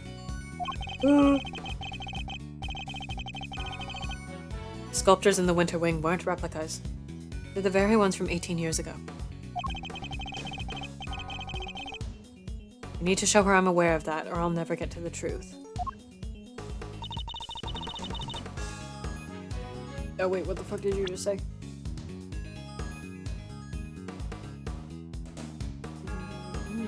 Okay. Has to be the all Halik pieces then, yeah. Hold it! Paul Halik. That was Mr. Frost's pseudonym, correct? Yes. He adopted it while he was working as a sculptor in France. I see. I'm curious about some of the pieces in your collection. More specifically,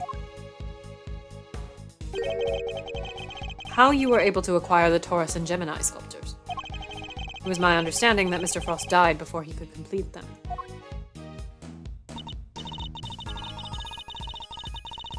Yes, I was able to create replicas for the Winter Wing based on the photos of the sculptures he made.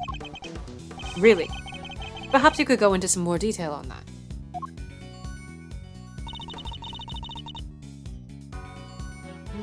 Where did it go? Okay, there we go. Okay, that was weird. I was able to create some replicas. Hold it! These photos you mentioned, you mean the ones you yourself took in Mr. Frost's room 18 years ago? Yes. You certainly know a lot about what happened back then, Mr. Edgeworth. So those statues in the Winter Wing were just copies? I didn't even get to see them before they melted. No, the sculptures in question were definitely not replicas. Which means Miss Bound is lying. No, such an awful shame. And after we went to the trouble to recreate them too. The sculptures in the Winter Wing weren't replicas. I already read that. Okay. What do we have?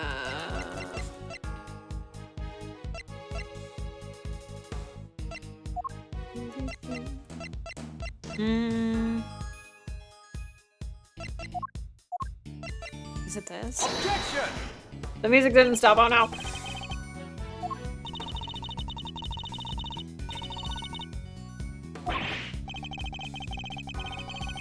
Your dance routines have nothing to do with this case, Miss Bound. But neither does that piece of evidence, Mr. Edgeworth. Ugh.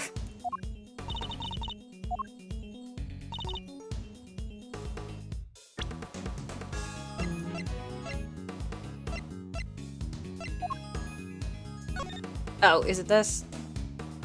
Yes, I think so. Objection! There we go. It's the same liquid.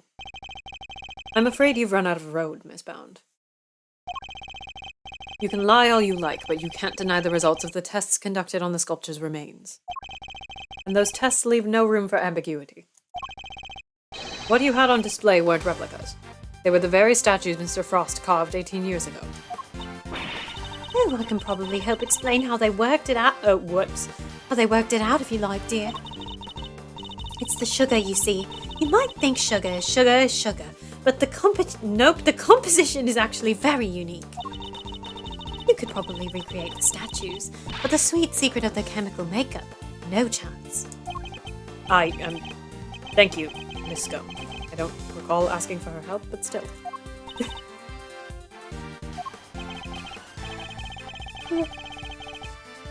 To put it simply, the statues didn't disappear back then simply because they'd melted.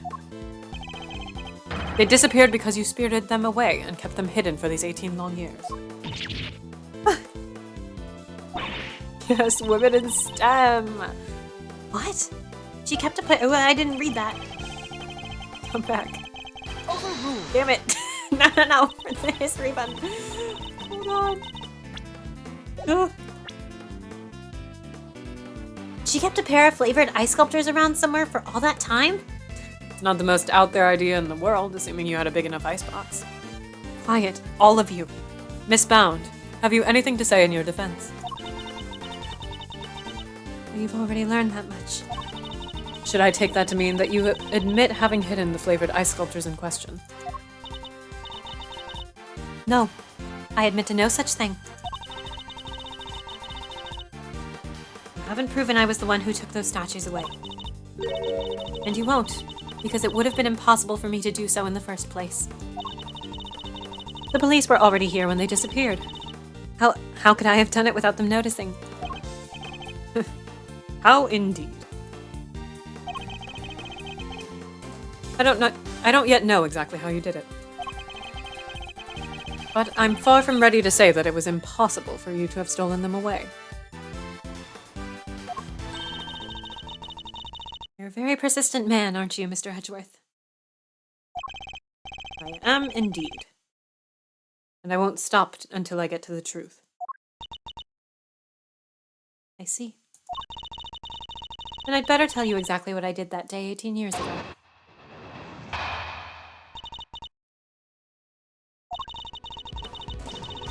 The whole time before judging began, I was waiting upstairs in our living area on standby. During the judging, I had to go change the camera's film cartridge for Samson. But before I could take the camera back to Samson, I discovered Mr. Frost's body. Later, around when your father arrived, I began to make the rounds and serve tea to everyone present. That was when I saw Mr. Gusto entering Mr. Frost's room. And those were my movements on the day it all happened. Hardly see how you could take issue with any of that. That's for us to decide, Miss Bound. Are you saying there's a contradiction in her story, Mr. Edgeworth? I'm more focused on proving the fact that she did indeed steal those statues. Question is, when would she have had the opportunity to do so? If I can pinpoint that, I might be able to prove what exactly she got up to.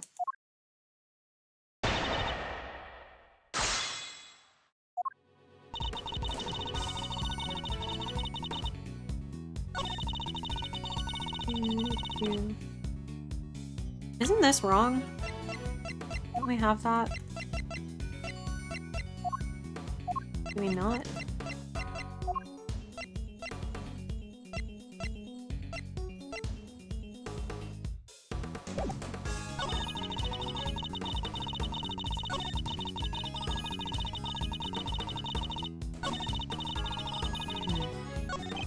Let me figure out when Miss Bound would have been able to steal the sculptures.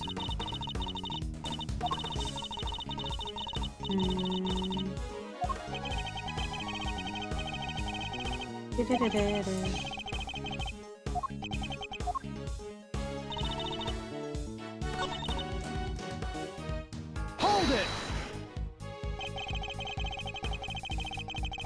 Were you the only one who was able to move around freely during the judging?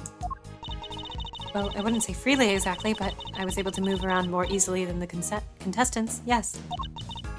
Even so. Oh, baby. I could hardly have spirited the sculptures away while Samson was standing right there, could I? And I ran straight off to change the film as soon as he asked me. I wouldn't have had time. So changing the film and the camera as requested by Mr. Tangaroa.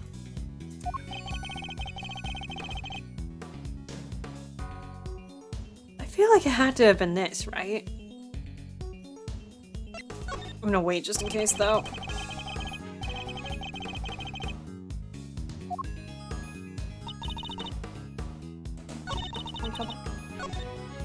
Hold it!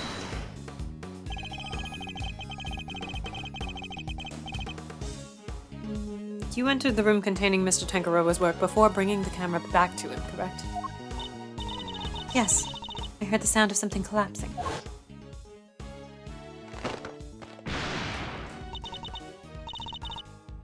Samson? Are you in there?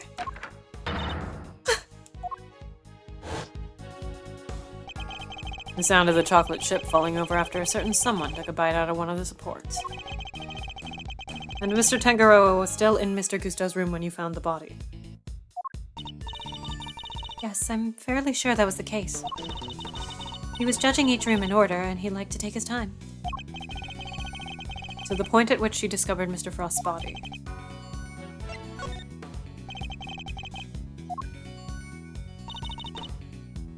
Hold it! Just as you did today? Yes, I went around and offered everybody working on the investigation a cup of tea. Present company included. I remember it well. You were here, there, upstairs, downstairs, everywhere with that little card of yours. Interesting. And did anything strike you as strange around that time? Oh yeah. Gregory was singing the praises of Judy's tea, and I think he mentioned his saucer was cold. His saucer was cold?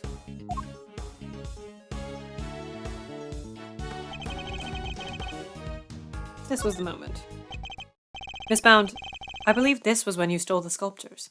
I hate to contradict you, but the fountain room was full of witnesses at that point, Mr. Fender included. Are you suggesting that I somehow got the sculptures out of Mr. Frost's room right under everyone's noses? That is precisely what I'm suggesting.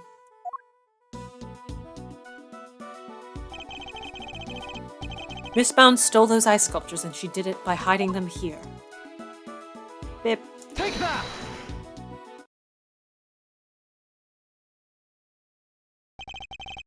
My father and Fender had no idea that one of the sculptures was mere inches away from them.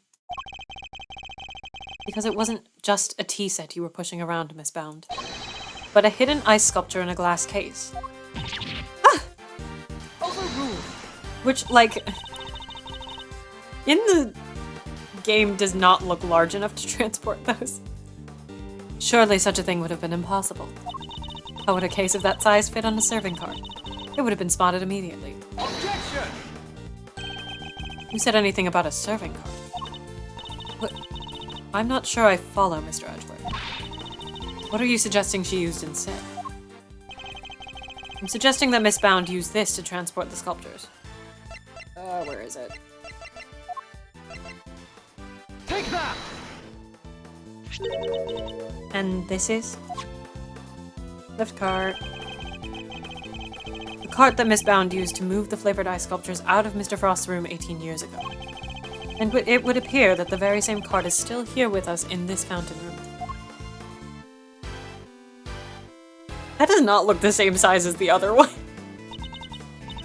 We originally bought it for use in the contest. And you're saying that Mr. Bound first... What? And you're saying that Miss Bound loaded Mr. Frost's sculptures onto this cart and carried them off. I am. As you can imagine, all one would need to do is lay a case on its side, add a tablecloth, and it'd look exactly like a normal serving cart, thus allowing her to move the sculptures around freely. Can it be? Holy moly, of course! That's why those saucers were so chilly. They were sitting on top of a big block of ice.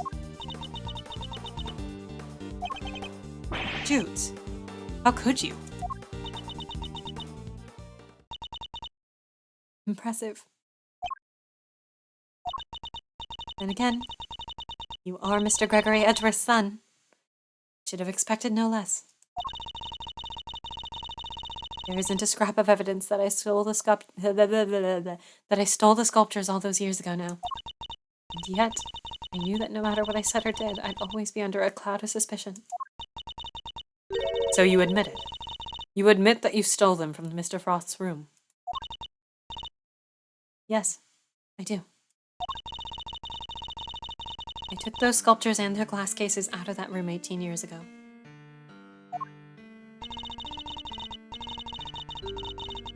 As Mr. Edgeworth correctly deduced, I dressed up the lift cart as a serving cart to do it. And slipped in and out of Mr. Frost's room while I was going around serving tea to everybody. In the end, I'd removed not only the sculptures, but the flavored ice zodiac blocks as well. Zodiac blocks. I feel like I've seen them for myself before. Yeah, that probably would be super heavy. I guess, like, I know they said that you can change the angle of them, though, so maybe she could, like, get an angle, like, up to here and then tip it over slightly and then lower it. I don't know. Huge block of ice on display.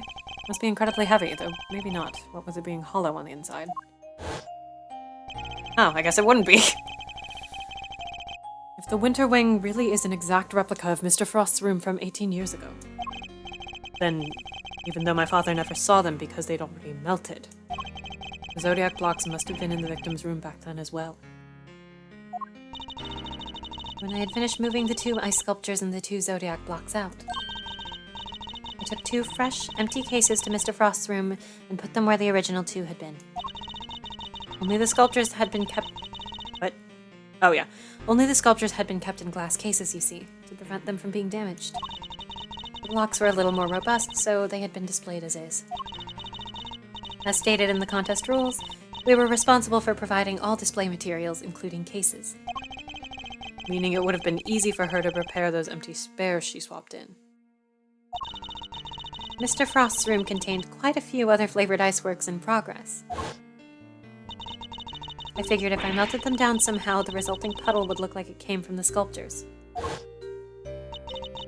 And that is how the sculptures from 18 years ago came to be in the Winter Wing today.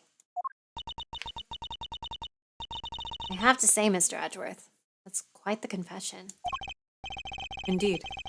And I think she offered it so willingly because she knows there's nothing we can do with it. That's all I have to tell you.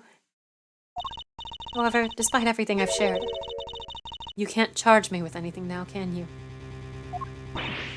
What? How'd you figure that? Oh my. I would have thought you might know at least this much, given we're at a crime scene.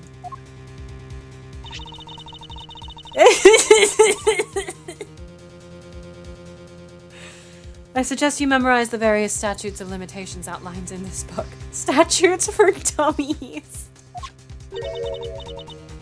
Statutes of what? Simply put, Kay, prosecutors only have a certain amount of time within which they can put a suspect on trial for a given crime. Let's take a closer look, shall we? Theft is 7 years, murder is 15 years. Okay. So it's different for every crime? Murder, 15 years, theft, 7 years. Oh. Yes, Miss Bound stole the ice sculptures 18 years ago. So it's too late to have her arrested for that crime. I don't believe it. Theft is a serious matter, especially when it involves the removal of evidence from a crime scene. However, as you yourself just pointed out, Miss Bound... Oh, Miss Bound can no longer be prosecuted for her crime. Rendering your revelation rather pointless, this too is Yakuza. Wouldn't you say, Mr. Edgeworth? Objection!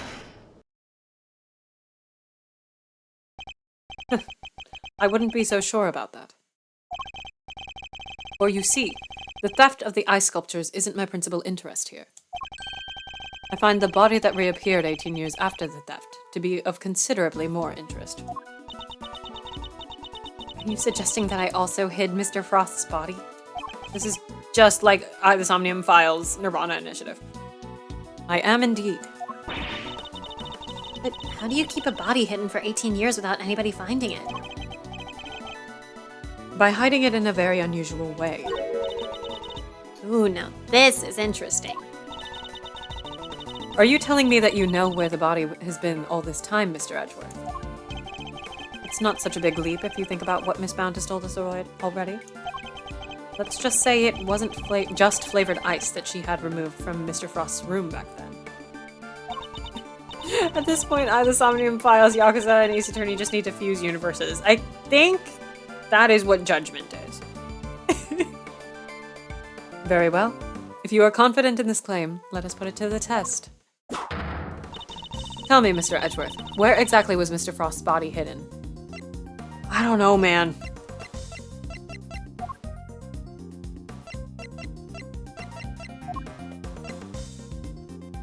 Hold on, I want to look at this. Oh, you can't like open it.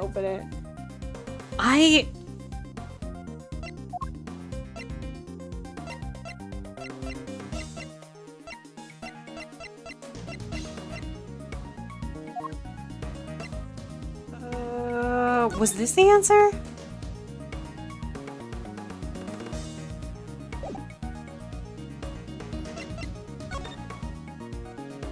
Was it in here? Because they mentioned the blood. Take that! A photograph of Mr. Frost's works. And of the victim's body, Your Honor. You will have to forgive me, but I don't see what you mean. Where exactly in this photograph is Mr. Frost's body? Oh man, I forgot about this part, guys. Straight up forgot. Take that! The Gemini sculpture. Yes, it may look like a sculpture at first glance, but it is, in fact, Mr. Frost's corpse.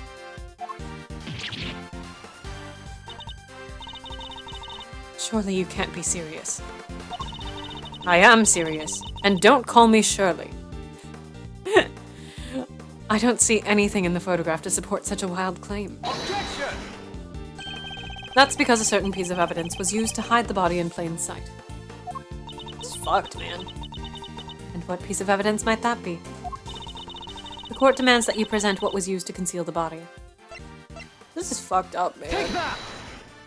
It's really bad. One of the cloths from the autumn wing. This one's gross, man. Also, this is just like the Great Ace Attorney. Yes. When it's made to glow in just the right way, it's so visually convincing you might mistake it for ice. Isn't that right, Miss Scone? Oh, yes, dear. But you can really make it look just like just about anything, really. Even blazing fire. And the right shade of blue would make it look just like ice. Yes, exactly like it, in fact. Overruled! Is it not the case that a certain special device is needed to generate these colors, though? Objection! If you would care to take another look at this photograph of the Winter Wing, Your Honor. You'll notice there is a small box connected to the bottom of the Gemini display case. This is fucked. That's one of the very light-emitting devices in question. Detective Gumshoe even confirmed its presence. In fact, this particular device went missing 18 years ago.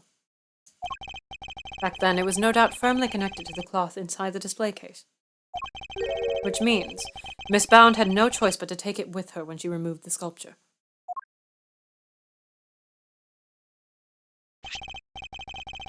So you see, this cloth and the light-emitting device were being used to create the illusion that Mr. Frost's body was, in fact, a statue carved from ice. This is just like the Somnium Files.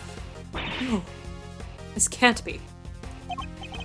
Wait, so you're telling me that when we took that photo of us in the Winter Wing, yes, we were standing right in front of the body. Man!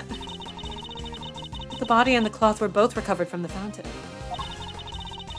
Why were they found there if the body was supposed to be in the Winter Wing disguised as a sculpture? Objection! Because there would have been no mystery as to how the body had been hidden if we had found it as is. You're telling me someone iced this Frost?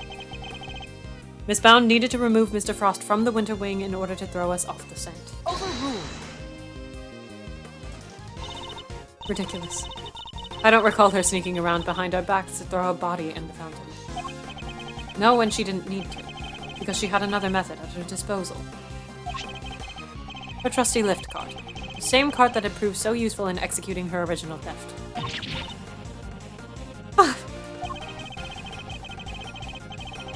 I believe she wheeled the body into one of the other wings and floated it down the stream to the fountain. This is insane.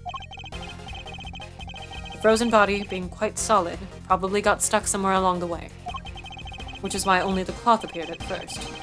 That's so gross. The cloth Miss Scone discovered. And then the body followed afterwards once it had thawed enough.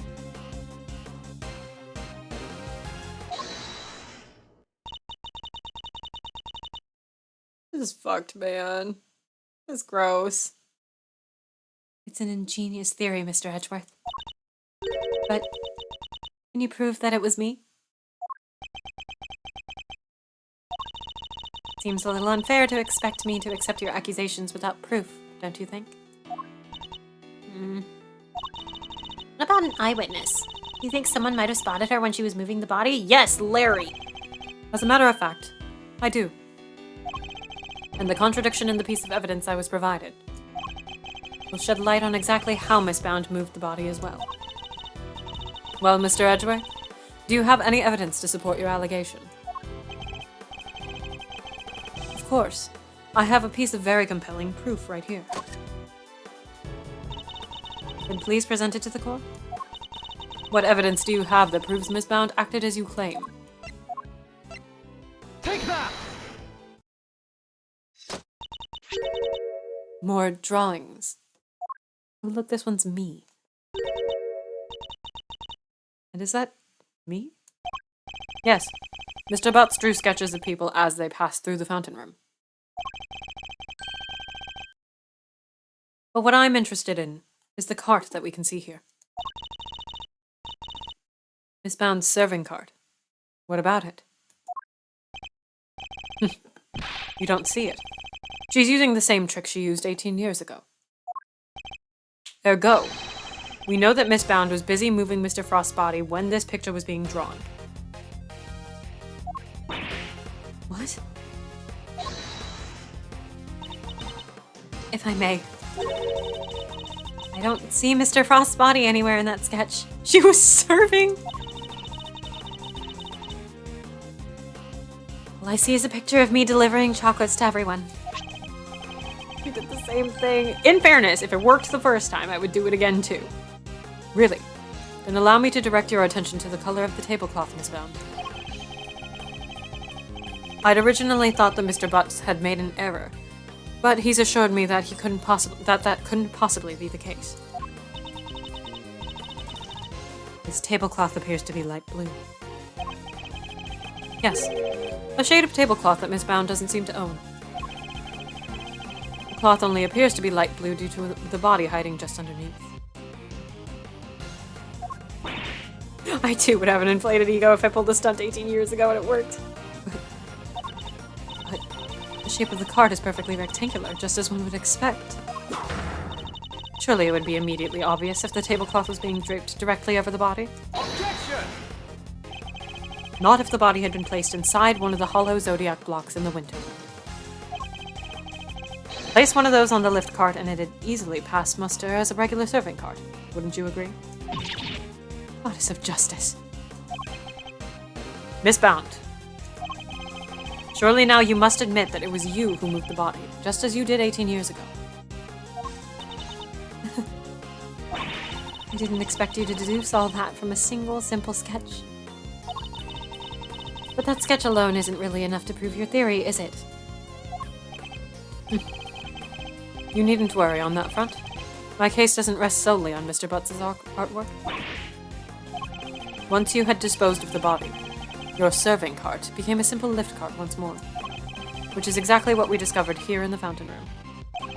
And without a serving cart, you had to find some place to put your chocolates. Chocolates? The ones I was handing out. As we saw in the sketch, you had originally placed them on top of the cart. The chocolates you gave us came from your pocket. Oh, yeah. Mine was half melted. It was still super sweet and tasty, though. Why did you suddenly feel the need to put the chocolates in your pocket, Miss Bound? It was because you no longer had a serving cart to put them on. That's why.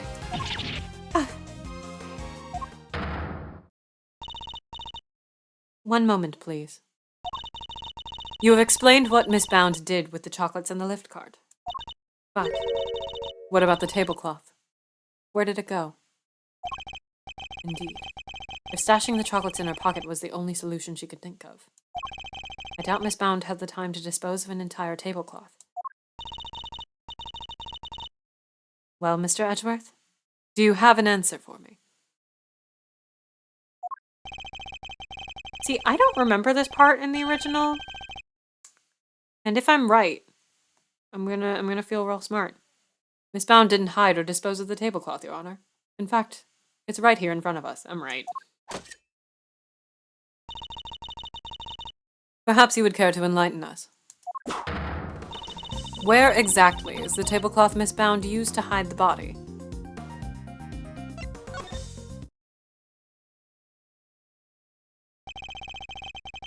Miss Bound has the tablecloth on her person, and in plain view, in fact. In plain view? No. Surely you don't mean... Miss Bound. It's the cloth around your waist, isn't it? And given that the Zodiac blocks weren't kept in glass cases, that cloth would have been in direct contact with the ice. All we would need to do to confirm my theory is test the cloth for traces of the sugar used in Mr. Frost's work. The game is up, Miss Bound. It's time to come clean.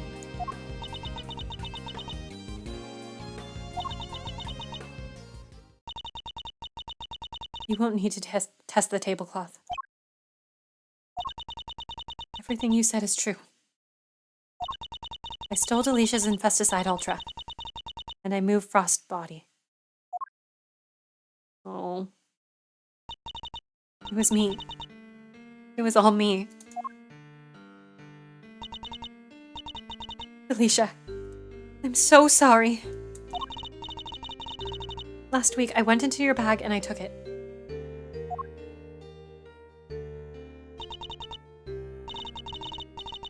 And then I put it in his pocket, hoping to make it look like he had tried to do himself in. I also made sure to leave no fingerprints but yours, just in case the police suspected foul play. Judy! You...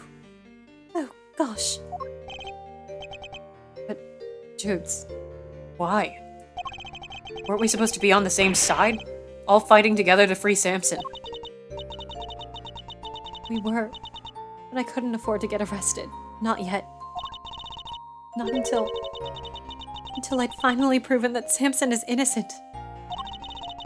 I always planned to give myself up in the end, I swear.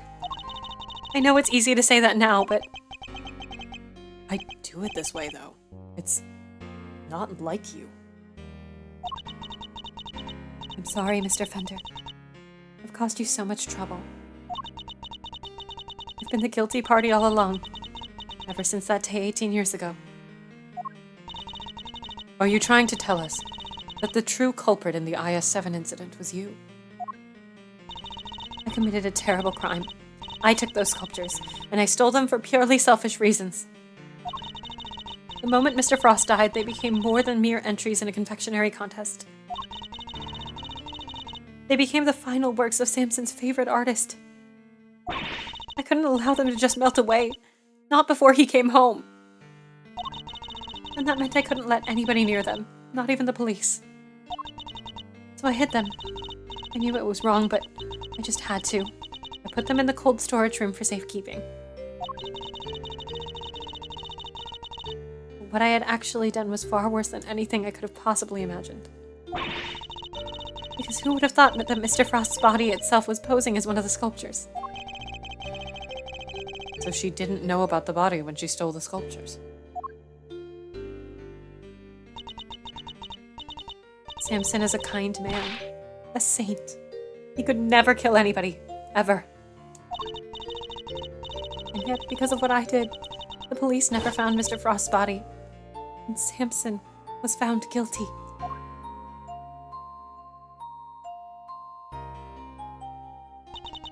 After all he'd done for me, he was my family. The only family I've ever had. He was the most important person in the entire world to me, and I... Judes.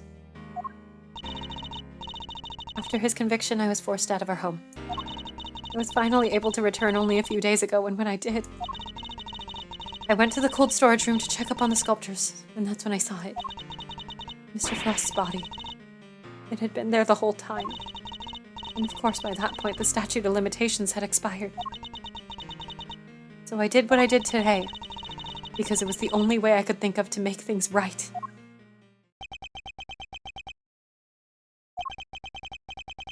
It seems I've misunderstood her intentions.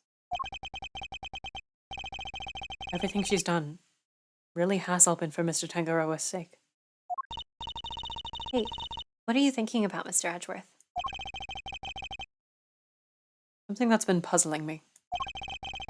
Why did Miss Bound use poison gas? Why not a more reliable method? And why disguise the autumn wing as the winter wing? The only reason I can think of is to confuse someone who was here 18 years ago. Yeah, I wonder what she had in mind.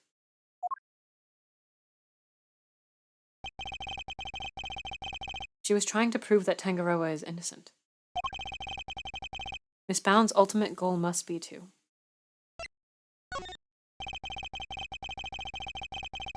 Would she have been trying to discover the identity of the true culprit? Miss Bound. Your ultimate aim was to see Mr. Tangaroa cleared of all charges, correct?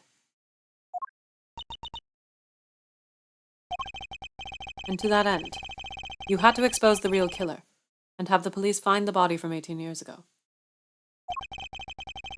It is my understanding of your intentions, correct?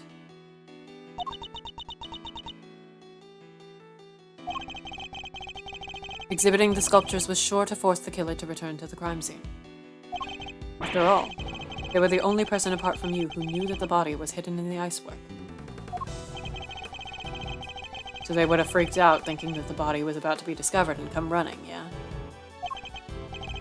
Exactly. But Miss Bound ran the risk that the killer might successfully cover their tracks this time. In the worst-case scenario, they might even have been able to remove Mr. Frost's body from the scene. So how could she lure the true killer into revealing themselves without putting vital evidence at risk? Oh, I see what you're getting at. You're saying that's why the autumn wing was all winter winging. I am. You were betting on one thing, Miss Bound, weren't you? That whoever opened the Pisces case you had so carefully disguised as the Gemini case would be the real perpetrator of the IS-7 incident. This, too, is the Great Ace Attorney, Kate! Hi! Hi! This is... As soon as I say this is just like the Great Ace Attorney, hey, you should watch me and Kate and MJ and Ren. We finished streaming the Great Ace Attorney, and it's over on... Jesus Christ. Thank you, Maddie, for the Hydrate or Dihydrate. You should watch Kate's playthrough of the Great Ace Attorney so you can get all the jokes that I'm talking about right now. Because I keep on making them. Also, you should watch Kate, because they were just streaming Spirit of Justice over on their channel, if I am not mistaken. Yippee! Anyway, welcome to Ace Attorney Investigations 2, which is really just the Great Ace Attorney. Spirit of Justice, baby! Hell yeah. Oh, you're finishing 6-3 next week? Fuck yeah. No. But that would mean the real killer was... We're playing Spirit of Justice. This too is also the Great Ace Attorney too. Enough. Not another word. You realize the implications of what you were saying, Mr. Edgeworth. Are you prepared to stand behind the accusation you are clearly about to make? Miss Bound set a trap for Mr. Frost's killer. Meaning that whoever found themselves caught in that trap is highly likely to be the guilty party. But I lack the evidence to support such an assertion. To accuse someone without any evidence is not to be done lightly. So, should I really go ahead and make my accusation and name Mr. Frost's killer nonetheless? Behold, as I break down. Oh, I'm scared and I don't remember.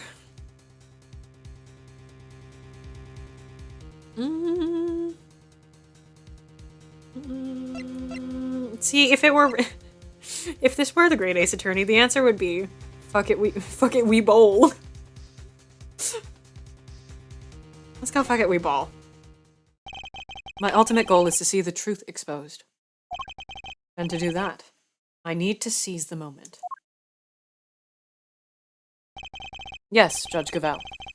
I am prepared to stand behind my accusation. I know exactly who is to blame for the IS-7 incident. Harpy that DM.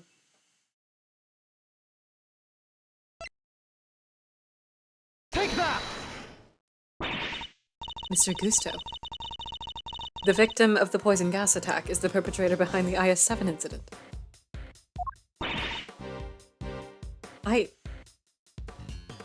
Okay. Gusty? Mr. Gusto. Miss Bound. Rocky! As we have established, you knew that the opening of the gallery would lure in the real culprit. And you set up the poison gas trap in order to catch them. Do you dispute the facts thus far? You're a very impressive man, Mr. Edgeworth. Just like your father. And of course, you're absolutely right. Then perhaps you could tell us exactly what happened to... Nope, what happened in your own words. Of course, I have nothing to hide anymore. So I might as well tell you everything. As you said, I set a trap here in the gallery to try and cast Mr. Frost's killer. Before we opened, I made sure that the door to the Autumn Wing was the only one that was unlocked. When opening time came, I went around to unlock the doors of the various rooms, and found that the Autumn Wing had been locked from the inside. The killer is on the other side of the door. The thought, well, it frightened me. And then she simply walked away, leaving him to fall victim to a poison gas trap. When I heard that Mr. Gusto was being treated for gas inhalation, that's when I knew he was the murderer. All that was left was for the police to find Mr. Frost's body, and then Samson would finally be proven innocent. At least, that was my plan. Judes, why didn't you tell me? You know I'm always here for you, right? We could have found another way. It didn't have to be like this. Thank you, Mr. Fender. You've been so very kind to me all these years.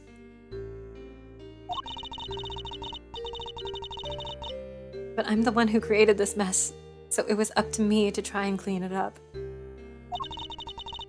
I didn't care what it took. I fucking pressed the button too fast.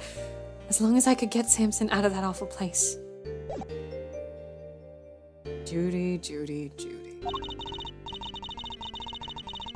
18 years ago, the police managed to cover up the fact that Mr. Frost's body had gone missing. If I went to them now and said it had reappeared, I was afraid that they might try to cover things up again. So I worked to set off a very public incident here in the gallery in front of as many witnesses as possible. I'm so sorry, Judy. You, Samson, Gregory. I let you all down. Taking a moment to say, ooh, you want to check out Tam so bad, ooh. As Kate said, they were on the creative team for Tam and the voice of Max Galactica for Tibbet Tam, and also Maddie, who is in here, was the narrator for Tam and was Mo in Tibbet Tam. Tibbet Tam good, Tam good. Fender. Can't be easy for him.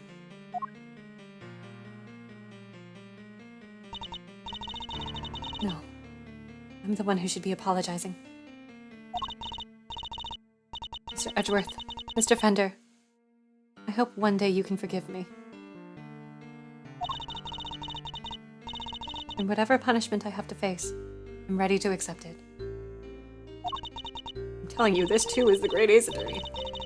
But please, if I may ask one thing of you, it's that you simply must clear Samson's name.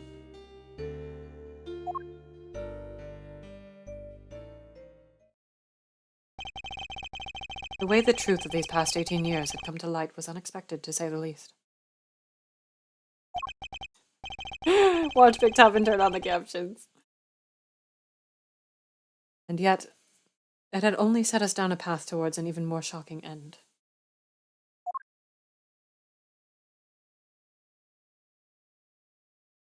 Do we want to just say fuck it and finish the case? I love how I was like, it's gonna be a short stream. Let's say fuck it and finish the case. We're already here. There's not that much left. Wait, I'm gonna double check. I just said there's not that much left. I'm going to double check that statement before things get really, really long. Hold on. What the hell is this case called? Turnabout Legacy. Turnabout Legacy. Things said moments before disaster. Yeah, I've said this multiple times and it's not correct ever. Hold on. Let me actually look. Okay, we got one.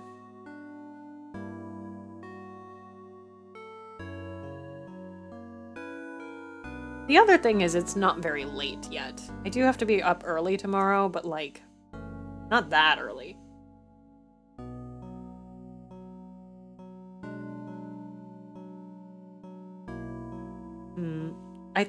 I think we're saving it for next time.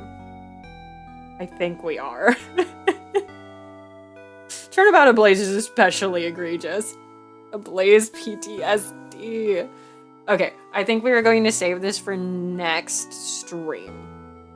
Because I do need to be up relatively early because I have a con tomorrow and I have some stuff that still needs to get prepared. I don't want to say there's not much case left and then like absolutely spend the next 3 hours on it. So that is going to be it for today. What am I doing this week? Tomorrow there is no stream because I will be at UchiCon in Chicago as Susata Mikotoba. So I will be hanging out at Uchi. It's gonna be cold. But yeah, I'm gonna be a lawyer in person. They're gonna make lawyers a real thing tomorrow. What else do I have coming up? Wednesday, I will once again be on Save Data Team's channel, where they will make lawyers real. They will make lawyers a real thing on Save Data Team's channel. Yeah, a lot of making lawyers a real thing. And then I should be back next week on, yeah, I think Friday and Saturday with more, I think what it's going to be is Eve on Friday and then, investigations on Saturday is probably how I am going to go about that. But yeah. I'm gonna go get ready for my con stuff. Anyway, as usual, if you are not already if you are not already a part of my Discord server, feel free to join my Discord server. What the hell else is there? Bye! I'm going to, yeah, eat good. Eat fun. Eat good, eat fun. If you're not in my Discord server, join my Discord server.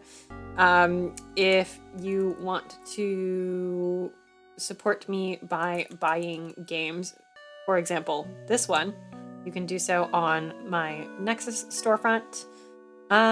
If you would like to support me in other ways, I have my most recent cover on my YouTube channel. This is Loneliness Loop, which is really hard to say, from Yakuza 5 in English. I have more Yakuza lyrics that I've written recently that I really should get around to recording sometime soon. If you would like to see the VODs, I promise they will be there tomorrow on my VOD channel. They exist. I am not making that up. Real, not clickbait.